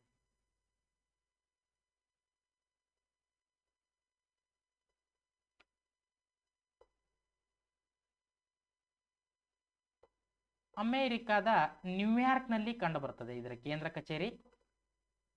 ಈ ಆರ್ಥಿಕ ಮತ್ತು ಸಾಮಾಜಿಕ ಮಂಡಳಿಯಲ್ಲಿ ಒಟ್ಟು ಎಷ್ಟು ದೇಶಗಳು ಕಂಡು ಬರ್ತವೆ ಸರ್ ಅಂತಂದ್ರೆ 54 ದೇಶಗಳು. 54 ದೇಶಗಳು ಕಂಡು ಬರ್ತವೆ. ಇಲ್ಲೊಂದು ನೋಡ್ರಿ, ಪ್ರತಿ 3 ವರ್ಷಕ್ಕೊಮ್ಮೆ 18 ರಾಷ್ಟ್ರಗಳು ನಿವೃತ್ತಿ ಹೊಂತಾವ ನೋಡ್ರಿ. 18 3 54. ಈ ವರ್ಷ 18 ರಾಷ್ಟ್ರಗಳಾದ 3 ವರ್ಷ ಇರ್ತವೆ, 3 ವರ್ಷ ಆದ್ಮೇಲೆ 18 ಬರ್ತವೆ, ಹೋಗ್ತವೆ, ಮತ್ತೆ 18 ಹೊಸ ಬರ್ತವೆ. ಈ 18 ರಾಷ್ಟ್ರಗಳು 3 ವರ್ಷಕ್ಕೆ ಒಂದು ಸಾರಿ ಚೇಂಜ್ ಆಗ್ತವೆ ಅನ್ನುವಂಥದ್ದು ಗೊತ್ತಿರಲಿ. ಒಟ್ಟು ಇಲ್ಲಿ ಎಷ್ಟು ಸದಸ್ಯ ರಾಷ್ಟ್ರಗಳು ಕಂಡು ಬರ್ತವೆ? 54 ಸದಸ್ಯ ರಾಷ್ಟ್ರಗಳು ಕಂಡು ಬರ್ತವೆ ಅನ್ನುವಂಥದ್ದು ಒಂದು ಗೊತ್ತಿರಲಿ ನಿಮಗೆ ಮಾಹಿತಿ. ಇದ್ರ ಬಗ್ಗೆ ಬಹಳಷ್ಟು ಇನ್ಫಾರ್ಮೇಶನ್ ಎಲ್ಲಿ ಇಲ್ಲ, ಸ್ವಲ್ಪ ನೋಡ್ರಿ ಮ್ಯಾಕ್ಸಿಮಮ್. ಮುಂದುವರೆದ ಭಾಗ ನೋಡ್ರಿ, ಇದು ಬಹಳ ಇಂಪಾರ್ಟೆಂಟ್. ಈ ಇಂಟರ್ನ್ಯಾಷನಲ್ ಕೋರ್ಟ್ ಆಫ್ ಜಸ್ಟಿಸ್ ಅಂತ ಕರಿತೀವಿ, ಕನ್ನಡದಲ್ಲಿ ಈ ಅಂತಾರಾಷ್ಟ್ರೀಯ ನ್ಯಾಯಾಲಯ ಅಂತ ಕರಿತೀವಿ ನಾವು ಇದನ್ನ. ಸ್ವಲ್ಪ ನೋಡ್ರಿ ಇಂಟರ್ನ್ಯಾಷನಲ್ ಕೋರ್ಟ್ ಆಫ್ ಜಸ್ಟಿಸ್ ಬಗ್ಗೆ. ಈ ಅಂತಾರಾಷ್ಟ್ರೀಯ ನ್ಯಾಯಾಲಯದ ಕೇಂದ್ರ ಕಚೇರಿ ಎಲ್ಲದಂತ ಡೈರೆಕ್ಟ್ ಆಗಿ ಕ್ವಶನ್ ಕೇಳ್ತಾನೆ. ಇಷ್ಟು ತನಕ ನೀವು ಅಮೆರಿಕದ ನ್ಯೂಯಾರ್ಕ್ ಅಂತ ನೋಡ್ತಿದ್ದೇವೆ. ಈ ಇಂಟರ್ನ್ಯಾಷನಲ್ ಕೋರ್ಟ್ ಆಫ್ ಜಸ್ಟಿಸ್ ಎಲ್ಲದ ಸರ್ ಅಂತಂದ್ರೆ ಈ ನೆದರ್ಲ್ಯಾಂಡಿನ ಹೇಗ್ ಪ್ರಾಂತ್ಯ.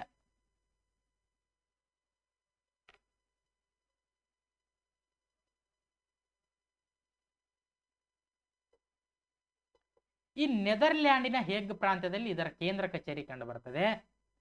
ಈ ಅಂತಾರಾಷ್ಟ್ರೀಯ ನ್ಯಾಯಾಲಯದಲ್ಲಿದ್ದ ಒಟ್ಟು ನ್ಯಾಯಾಧೀಶರು ಎಷ್ಟು ಸರ್ ಅಂತಂದ್ರೆ 15 ನ್ಯಾಯಾಧೀಶರು ಇರ್ತಾರೆ ಇಲ್ಲಿ ಅಂತಾರಾಷ್ಟ್ರೀಯ ನ್ಯಾಯಾಲಯದಲ್ಲಿ. 15 ನ್ಯಾಯಾಧೀಶರು ಇರ್ತಾರೆ. 15 ಮಂದಿ ನ್ಯಾಯಾಧೀಶರು ಇರ್ತಾರೆ. ಈ 15 ಮಂದಿ ನ್ಯಾಯಾಧೀಶರುಗಳ ಅಧಿಕಾರಾವಧಿ ಎಷ್ಟು ಸರ್ ಅಂತಂದ್ರೆ 9 ವರ್ಷಗಳಾಗಿರ್ತದೆ ನೋಡ್ರಿ. 9 ವರ್ಷಗಳಾಗಿರ್ತದೆ. ಈ ಅಂತಾರಾಷ್ಟ್ರೀಯ ನ್ಯಾಯಾಲಯದ ಅಧ್ಯಕ್ಷರ ಅಧಿಕಾರಾವಧಿ ಎಷ್ಟು? 3 ವರ್ಷ ಅಧಿಕಾರಾವಧಿ ಅಧ್ಯಕ್ಷರದಿದು. ಇದು ಅಧ್ಯಕ್ಷರ ಅಧಿಕಾರಾವಧಿ, ಇದು ನ್ಯಾಯಾಧೀಶರ ಅಧಿಕಾರಾವಧಿ ಅಂತ ನೋಡ್ತೀವಿ. ಈ ಇಂಟರ್ನ್ಯಾಷನಲ್ ಕೋರ್ಟ್ ಆಫ್ ಜಸ್ಟಿಸ್ಗೆ ಒಬ್ಬರು ಪ್ರೆಸಿಡೆಂಟ್ ಇರ್ತಾರೆ, ಅದರ ಅಧ್ಯಕ್ಷರ ಅಧಿಕಾರಾವಧಿ. ಆಮ್ಯಾಗ ಈ ನದಿ ನೀರಿಗೆ ಸಂಬಂಧಿಸಿದ ವಿವಾದಗಳ ಬಗೆಹರಿಸುವುದು ಇದರ ಮುಖ್ಯ ಉದ್ದೇಶ ನೋಡ್ರಿ. ಇಂಟರ್ನ್ಯಾಷನಲ್ ಕೋರ್ಟ್ ಆಫ್ ಜಸ್ಟಿಸ್ ಮುಖ್ಯ ಉದ್ದೇಶ ಏನಂತ ಡೈರೆಕ್ಟ್ ಆಗಿ ಕ್ವಶನ್ ಕೇಳ್ತಾನೆ. ನದಿ ನೀರಿಗೆ ಸಂಬಂಧಿಸಿದ ವಿವಾದಗಳನ್ನು ಬಗೆಹರಿಸುವುದು ಅಂತ ನೋಡ್ತೀವಿ ನಾವು. ಇತ್ತೀಚೆಗೆ ರೀಸೆಂಟ್ಲಿ ಆಗಿ ಈ ಇಂಟರ್ನ್ಯಾಷನಲ್ ಕೋರ್ಟ್ ಆಫ್ ಜಸ್ಟಿಸ್ ನ ಅಧ್ಯಕ್ಷರ ನೇಮಕ ಆಗ್ಯಾರ ನೋಡ್ರಿ. ಯಾರು ಸರ್ ಪ್ರಸ್ತುತ ಈ ಅಂತಾರಾಷ್ಟ್ರೀಯ ನ್ಯಾಯಾಲಯದ ಅಧ್ಯಕ್ಷರಾಗಿ ಅಂತಂದ್ರೆ ಈ ನ್ಯಾಯಾಧೀಶರಾಗಿರುವಂತ ಯುಜಿ ಇವಾಸವ.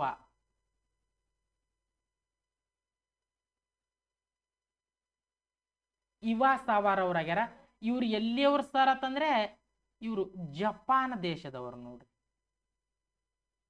ಜಪಾನ್ ದೇಶದವರು ಯುಜಿ ಇವಾಸವರವರು ಇದರ ಪ್ರಸ್ತುತ ಅಧ್ಯಕ್ಷರಾದರ, ಇತ್ತೀಚೆಗೆ ಆಯ್ಕೆಯಾಗ್ಯಾರ.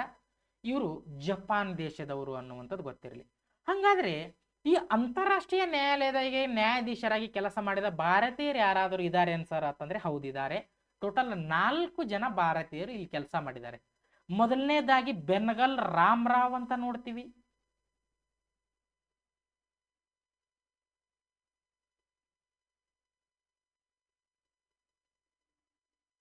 ನಮ್ಮ ಕರ್ನಾಟಕದವರು, ಕರ್ನಾಟಕದ ಅದರಾಗ ಮಂಗಳೂರಿನವರು. ಆಮ್ಯಾಗ ರಘುನಂದ ಪಾಠಕ್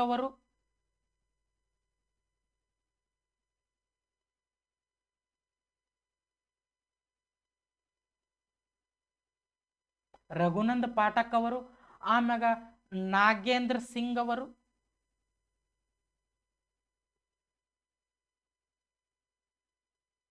ನಾಗೇಂದ್ರ ಸಿಂಗ್ ಅವರು, ಆಮ್ಯಾಗ ಈ ದಲ್ವೀರ್ ಭಂಡಾರಿ ಅವರು.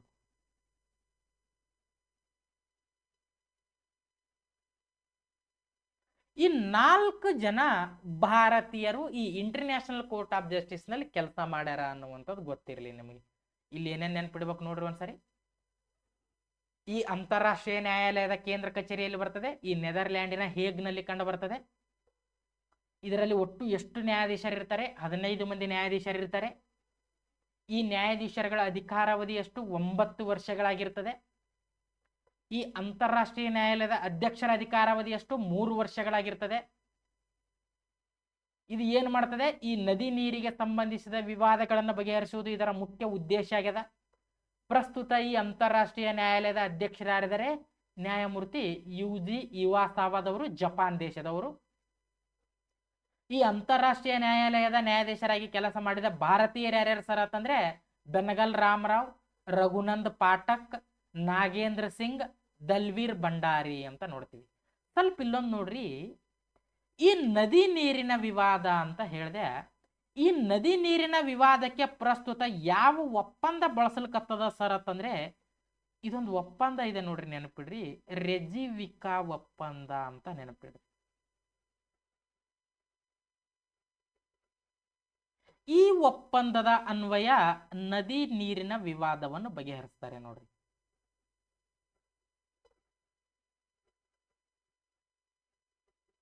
ಈ ನದಿ ನೀರಿನ ವಿವಾದ ಬಗೆಹರಿಸುವಲ್ಲಿ ಯಾವ ಒಪ್ಪಂದವನ್ನು ಅನುಸರಿಸ್ತಾರೆ ಅಂತಂದ್ರೆ ಈ ರೆಜಿವಿಕಾ ಒಪ್ಪಂದವನ್ನು ಬಳಸ್ತಾರೆ ಅನ್ನುವಂಥದ್ದು ಕೂಡ ಗೊತ್ತಿರಲಿ ನಿಮಗೆ. ಇದೊಂದು ಪಾಯಿಂಟ್ ಎಕ್ಸ್ಟ್ರಾ. ಕ್ಲಿಯರ್ ಆಗಿದೆ ನಿಮಗೆ? Yes sir. ಇದರ ಮುಂದುವರೆದ ಭಾಗಕ್ಕೆ ಹೋಗೋಣವೇ? ಸ್ವಲ್ಪ ನೋಡ್ರಿ, ಲಾಸ್ಟ್ ಒನ್ನು ಈ ಸೆಕ್ರೆಟರಿಯೇಟ್ ಅಂತ ನೋಡ್ತಾ ಬರ್ತೀವಿ. ಏನಂತ ಕರಿತೀವಿ? ಈ ಸಚಿವಾಲಯ ಅಂತ ನೋಡ್ತೀವಿ.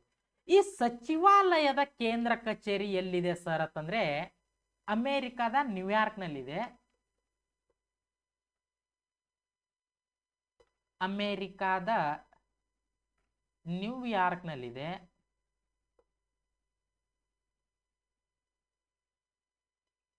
ನ್ಯೂಯಾರ್ಕ್ ನಲ್ಲಿ ಕಂಡು ಬರ್ತದೆ. ಈ ಸಚಿವಾಲಯದ ಮಹಾಪ್ರಧಾನ ಕಾರ್ಯದರ್ಶಿ ಯಾರಿರ್ತಾರೆ? ಇದೇ ಸಚಿವಾಲಯದ ಮುಖ್ಯಸ್ಥರಾಗಿರ್ತಾರೆ.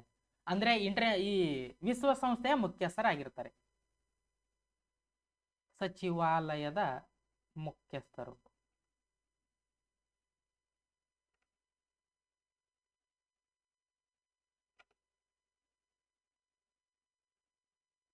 ಮುಖ್ಯಸ್ಥರಿರ್ತಾರೆ. ಈ ಮಹಾಪ್ರಧಾನ ಕಾರ್ಯದರ್ಶಿಯವರ ಅಧಿಕಾರಾವಧಿ ಎಷ್ಟು ಅಂತಂದ್ರೆ 5 ವರ್ಷಗಳಾಗಿರ್ತದೆ.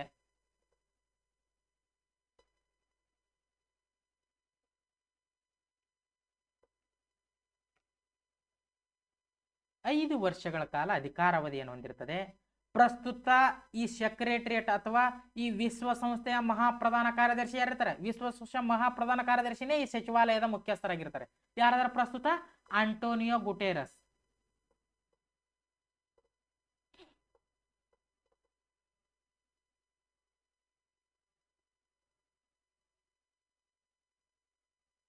ಎಲ್ಲಿಯವರು ಇವರು?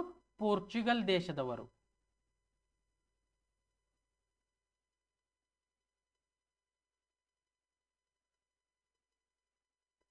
ಪೋರ್ಚುಗಲ್ ದೇಶದವರಾಗಿರ್ತಾರೆ ಅನ್ನುವಂಥದ್ದು ಕೂಡ ಗೊತ್ತಿರಲಿ ನಿಮಗೆ. ಕ್ಲಿಯರ್ ಆಯ್ತಾ?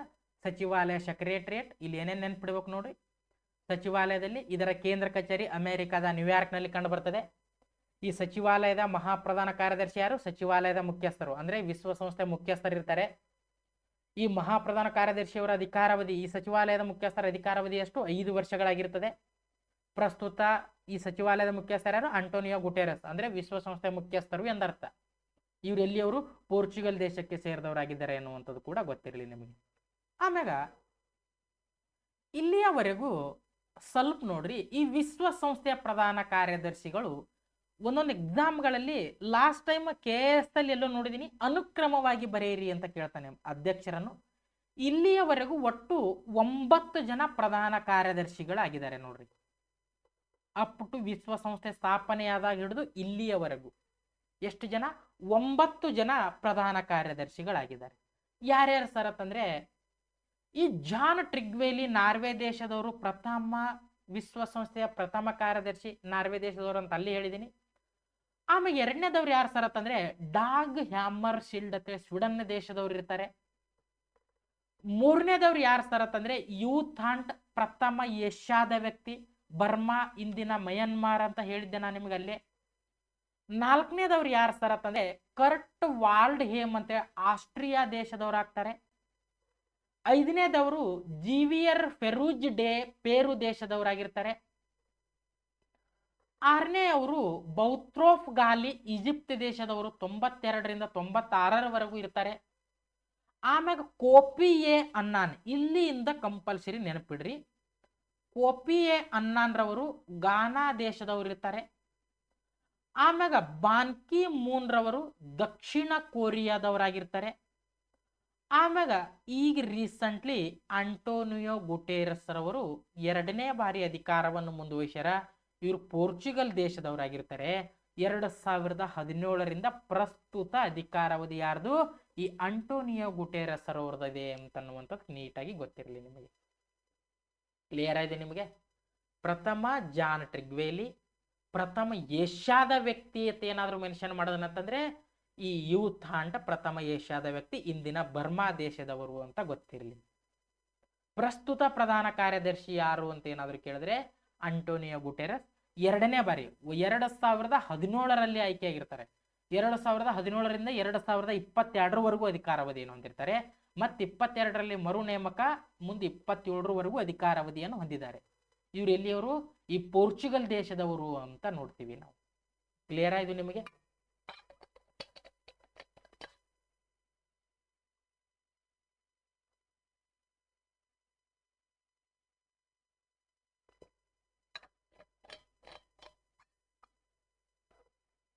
ಮುಂದುವರೆದದ್ದು ಲಾಸ್ಟ್ ಸ್ಲೈಡ್ ಇದೆ ಒಂದು, ಇದೊಂದು ನೋಡಿ ಎಂಡ್ ಮಾಡೋಣ ಅಂತ. ಈ ವಿಶ್ವಸಂಸ್ಥೆ ಹಲವಾರು ಅಂತಾರಾಷ್ಟ್ರೀಯ ವರ್ಷಗಳು ಅಂತ ಘೋಷಣೆಯನ್ನು ಮಾಡ್ತದೆ ನೋಡ್ರಿ. ಈ ವಿಶ್ವಸಂಸ್ಥೆ ಅಂತಾರಾಷ್ಟ್ರೀಯ ವರ್ಷಗಳು ಅಂತ ಘೋಷಣೆಯನ್ನು ಮಾಡ್ತದೆ. ಯಾವ್ಯಾವ ವರ್ಷಗಳನ್ನು ಘೋಷಣೆ ಮಾಡದ? ಬಹಳಷ್ಟು ವರ್ಷಗಳನ್ನು ಘೋಷಣೆ ಮಾಡ್ತದೆ. ಸ್ವಲ್ಪ ಇಂಪಾರ್ಟೆಂಟ್ ಇರುವಂತ ಮಾತ್ರ ನಾನು 2021ರಿಂದ ತಂದಿದ್ದೀನಿ. ಯಾಕಂತಂದ್ರೆ ಒಂದು 2 ವರ್ಷ ಹಿಂದಿಂದ ಕೇಳಿಬಿಟ್ನಂತಂದ್ರ ನಾವು ಮತ್ತೆ ತಪ್ಪು ಹಾಕುವಂತ ಚಾನ್ಸಸ್ ಜಾಸ್ತಿ ಇರ್ತದೆ ಅಂತೇಳಿ ಕಿರಿಕಿರಿನೇ ಬೇಡತ್ತ 2021ರಿಂದ ತಂದುಬಿಟ್ಟಿದ್ದೀನಿ. ಅದನ್ನ ಸ್ವಲ್ಪ ನೀಟಾಗಿ ನೋಡ್ರಿ. 2021ನೇ ವರ್ಷವನ್ನು ಏನಂತ ಘೋಷಣೆ ಮಾಡ್ಯಾರ ಸರ್ ಅಂತಂದ್ರೆ ಶಾಂತಿ ಮತ್ತು ವಿಶ್ವಾಸದ ಅಂತಾರಾಷ್ಟ್ರೀಯ ವರ್ಷ ಅಂತ ಘೋಷಣೆಯನ್ನು ಮಾಡಿದ್ದಾರೆ. ವಿಶ್ವಾಸದ ಅಂತಾರಾಷ್ಟ್ರೀಯ ವರ್ಷ ಅಂತ ಘೋಷಣೆ ಮಾಡ್ಯಾರ. ಇನ್ನೊಂದು ಘೋಷಣೆ ಮಾಡ್ಯಾರ 2021ಕ್ಕೆ ಏನಂತ, ಈ ಬಾಲ ಕಾರ್ಮಿಕ ನಿರ್ಮೂಲನೆ ಅಂತಾರಾಷ್ಟ್ರೀಯ ವರ್ಷ ಅಂತ ಕೂಡ 21ನೇ ಘೋಷಣೆ ಮಾಡಿದ್ದಾರೆ. ಈ ತರನಾಗಿ ಘೋಷಣೆಯನ್ನ ಮಾಡ್ತಾರೆ ವರ್ಷಗಳನ್ನ. ಆಮ್ಯಾಗ 2022ನೇ ಏನಂತ ಘೋಷಣೆ ಮಾಡ್ಯಾರ ಸರ್ ಅಂತಂದ್ರೆ ಸುಸ್ಥಿರ ಪರ್ವತ ಅಭಿವೃದ್ಧಿಯ ಅಂತಾರಾಷ್ಟ್ರೀಯ ವರ್ಷ ಅಂತ ಘೋಷಣೆ ಮಾಡ್ಯಾರ. ಆಮ್ಯಾಗ ಇನ್ನೊಂದು ಘೋಷಣೆ ಮಾಡ್ಯಾರ ಏನಂತೇಳಿ ಈ ಗಾಜಿನ ಅಂತಾರಾಷ್ಟ್ರೀಯ ವರ್ಷ ಅಂತ ಘೋಷಣೆಯನ್ನ ಮಾಡಿದ್ದಾರೆ ನೋಡಿ. 2023ನೇ ಏನಂತ ಘೋಷಣೆ ಮಾಡಿದ್ದಾರೆ ಅಂತಂದ್ರೆ ಅಂತಾರಾಷ್ಟ್ರೀಯ ಸಿರಿಧಾನ್ಯ ವರ್ಷ ಅಂತ ಮಾಡಿದ್ದಾರೆ. ಈ ಸಿರಿಧಾನ್ಯ ಅಂತ ಬಂದಾಕಾರ ಬಹಳ ಇಂಪಾರ್ಟೆಂಟ್. ಈ ಸಿರಿಧಾನ್ಯ ಸಂಶೋಧನಾ ಕೇಂದ್ರ ಹೈದರಾಬಾದ್ನಲ್ಲಿ ಕಂಡು ಬರ್ತದೆ. ಸಿರಿಧಾನ್ಯ ಸಂಶೋಧನಾ ಕೇಂದ್ರ ಹೈದರಾಬಾದ್ಲಿ ಕಂಡು ಬರ್ತದೆ. 2023 ಸಿರಿಧಾನ್ಯಗಳ ವರ್ಷ ಅಂತ ಘೋಷಣೆಯನ್ನು ಮಾಡಿದ್ದಾರೆ. ಆಮೇಲೆ ಇನ್ನೊಂದು ಘೋಷಣೆ ಮಾಡಿದರೆ ಏನು, ಶಾಂತಿಯ ಖಾತರಿಯಾಗಿ ಅಂತಾರಾಷ್ಟ್ರೀಯ ವರ್ಷ ಅಂತ ಘೋಷಣೆಯನ್ನು ಮಾಡಿದ್ದಾರೆ ನೋಡ್ರಿ. ಆಮೇಲೆ 2024ಕ್ಕೆ ಏನಂತ ಘೋಷಣೆ ಮಾಡ್ಯಾರ ಅಂತಂದ್ರೆ ಒಂಟೆಗಳ ಅಂತಾರಾಷ್ಟ್ರೀಯ ವರ್ಷ ಅಂತ ಘೋಷಣೆಯನ್ನ ಮಾಡಿದ್ದಾರೆ. 2025ನೇ ಏನಂತ ಘೋಷಣೆ ಮಾಡ್ಯಾರ ಸರ್ ಅಂತಂದ್ರೆ ಹಿಮನದಿಯ ಸಂರಕ್ಷಣೆಯ ಅಂತಾರಾಷ್ಟ್ರೀಯ ವರ್ಷ ಅಂತ ಘೋಷಣೆ ಮಾಡಿದ್ದಾರೆ. ಆಮೇಲೆ ಇನ್ನೊಂದು ಘೋಷಣೆ ಮಾಡಿದ್ದಾರೆ ಅಂತಾರಾಷ್ಟ್ರೀಯ ಸಹಕಾರ ವರ್ಷ ಅಂತ ಕೂಡ ಘೋಷಣೆಯನ್ನು ಮಾಡಿದ್ದಾರೆ. ಆಮ್ಯಾಗ ಮುಂದಿನ ವರ್ಷ ಕೂಡ ಇವಾಗಲೇ ಘೋಷಣೆ ಮಾಡಿಬಿಟ್ಟಿದ್ದಾರೆ, ಈ ಪಶುಪಾಲಕರ ಅಂತಾರಾಷ್ಟ್ರೀಯ ವರ್ಷ ಅಂತೇಳಿ 2026ನೇ ವರ್ಷವನ್ನು ಘೋಷಣೆ ಮಾಡಿದ್ದಾರೆ ಅನ್ನುವಂಥದ್ದು ಕ್ಲಿಯರ್ ಆಗಿ ಗೊತ್ತಿರಲಿ ನಿಮಗೆ. ಕ್ಲಿಯರ್ ಆಯ್ತಾ? ಇಲ್ಲಿ ನಿಮಗೆ ಇಲ್ಲಿ ಏನೇನು ನೆನಪಿಡ್ಬೇಕು, ಮೇಜರ್ ಆಗಿ ಯಾವ್ಯಾವ ನೆನಪಿಡ್ಬೇಕು ಸರ್ ಅಂತಂದ್ರೆ 2025 ನೆನಪಿಡ್ಲೇಬೇಕು. ಈ ಹಿಮ ನದಿಯ ಸಂರಕ್ಷಣೆಯ ಅಂತಾರಾಷ್ಟ್ರೀಯ ವರ್ಷ ಅಂತ ಘೋಷಣೆ ಮಾಡ್ಯಾರ. ಇನ್ನೊಂದು ಅಂತಾರಾಷ್ಟ್ರೀಯ ಸಹಕಾರ ವರ್ಷ ಅಂತ ಘೋಷಣೆಯನ್ನ ಮಾಡಿದ್ದಾರೆ 2025ರಲ್ಲಿ. ಆಮ್ಯಾಗ ಮುಂದಿನ 2026ರದ್ದು ಏನಂತ ಘೋಷಣೆ ಮಾಡ್ಯಾರೆ, ಈ ಪಶುಪಾಲಕರ ಅಂತಾರಾಷ್ಟ್ರೀಯ ವರ್ಷ ಅಂತ ಘೋಷಣೆಯನ್ನ ಮಾಡಿದ್ದಾರೆ ನೋಡ್ರಿ. ಇದನ್ನ ಯಾಕೆ ಘೋಷಣೆ ಮಾಡ್ತಾರೆ ಅಂತಂದ್ರೆ ಅಲ್ಲಿ ಅಭಿವೃದ್ಧಿಯನ್ನು ಮಾಡೋದಕ್ಕೋಸ್ಕರ ಗುರುತನ್ನು ಘೋಷಣೆಯನ್ನು ಮಾಡ್ತಾರೆ ಅನ್ನುವಂಥದ್ದು ಕ್ಲಿಯರ್ ಆಗಿ ಗೊತ್ತಿರಲಿ. ಇದು ನಿಮ್ಗೆ ಒಂದು ವಿಶ್ವಸಂಸ್ಥೆಯ ಬಗ್ಗೆ ಮಾಹಿತಿ. ಇದು ನಿಮ್ಗೆ ಈ ವಿಶ್ವಸಂಸ್ಥೆಯ ಬಗ್ಗೆ ಮಾಹಿತಿ ಅಂತ ನೋಡ್ತೀವಿ. ಓಕೆನಾ? ಇದರ ಇದೇ ಥರನಾಗಿ ಕ್ಲಾಸಸ್ಗಳು ಇರ್ತವೆ. ನಿಮ್ಗೆ ಏನಾದರೂ ಗುರುತಾಗಲಿಲ್ಲ ಅಂತಂದ್ರೆ ನಿಮ್ಗೊಂದು ಆಫೀಸ್ ನಂಬರ್ ಅಥವಾ ಹೆಲ್ಪ್ಲೈನ್ ನಂಬರ್ ಅಂತ ಕೊಟ್ಟಿರ್ತಾರೆ. ಆ ನಂಬರಿಗೆ ಕಾಂಟ್ಯಾಕ್ಟ್ ಮಾಡಿರಿ, ಆಟೋಮೆಟಿಕ್ಲಿ ಆ SMS ನನಗೆ ಫಾರ್ವರ್ಡ್ ಆಗ್ತದೆ. ಅಲ್ಲಿ ನಾನು ಕ್ಲಾರಿಟಿಯನ್ನು ಕೊಡ್ತೀನಿ ನಿಮ್ಗೆ ಡೈರೆಕ್ಟಾಗಿ. ಓಕೆನಾ? ನಾನು ನಿಮಗೆ ಆನ್ಸರ್ ಮಾಡ್ತೀನಿ. ನಾನು ಏನಾದರೂ ಮಿಸ್ಟೇಕ್ಸ್ಗಳನ್ನು ಮಾಡಿದ್ದೆ ಅಂತಂದರೆ ನಿಮ್ಗೊಂದು ಹೆಲ್ಪ್ಲೈನ್ ನಂಬರ್ ಅಂತ ಕೊಟ್ಟಿರ್ತದೆ, ಅಲ್ಲಿ ನೀವು SMS ಅನ್ನು ಹಾಕ್ಬೋದು. ಅದು ನನಗೆ ಆಟೋಮೆಟಿಕ್ಲಿ ಸರ್ ಫಾರ್ವರ್ಡ್ ಮಾಡ್ತಾರೆ ಅಥವಾ ನಮ್ಮ ಟೆಕ್ನಿಕಲ್ ಡಿಪಾರ್ಟ್ಮೆಂಟ್ದವ್ರು ನನಗೆ ಫಾರ್ವರ್ಡ್ ಮಾಡ್ತಾರೆ. ಅಲ್ಲಿ ನಾನು ನಿಮಗೆ ಕ್ಲಾರಿಟಿ ಕೊಡ್ತೀನಿ ಡೈರೆಕ್ಟ್ ನೇರವಾಗಿ. ಓಕೆನಾ? Yes sir. ಇದರ ಮುಂದುವರೆದ ಅಂದರೆ ಈ ವಿಶ್ವಸಂಸ್ಥೆ ಇಲ್ಲಿಗೆ ಮುಗೀತದೆ. ನಾಳೆಯಿಂದ ಹೊಸ ಹೊಸ ಕಾನ್ಸೆಪ್ಟ್, ಒಂದೊಂದು ಕ್ಲಾಸಸ್ ಅಲ್ಲಿ ಕಂಪ್ಲೀಟ್ ಮಾಡೋಣ. ಓಕೆನಾ? ಈ ಥರ ಒಂದೊಂದೊಂದೊಂದು ಕ್ಲಿಯರ್ ಮಾಡ್ತಾ ಹೋಗ್ತೀನಿ. ಇದರ ಮುಂದುವರೆದ ಭಾಗ ಈ ಸಾಮಾನ್ಯ ಅಧ್ಯಯನಕ್ಕೆ ನಾನು ನಿಮ್ಗೆ ಹೇಳ್ತೀನಿ. ಈ ಸಾಮಾನ್ಯ ಅಧ್ಯಯನದಲ್ಲಿ ಬೇಕಾದ ಡೌಟ್ಸ್ಗಳು ಇರಲಿ ನಿಮಗೆ.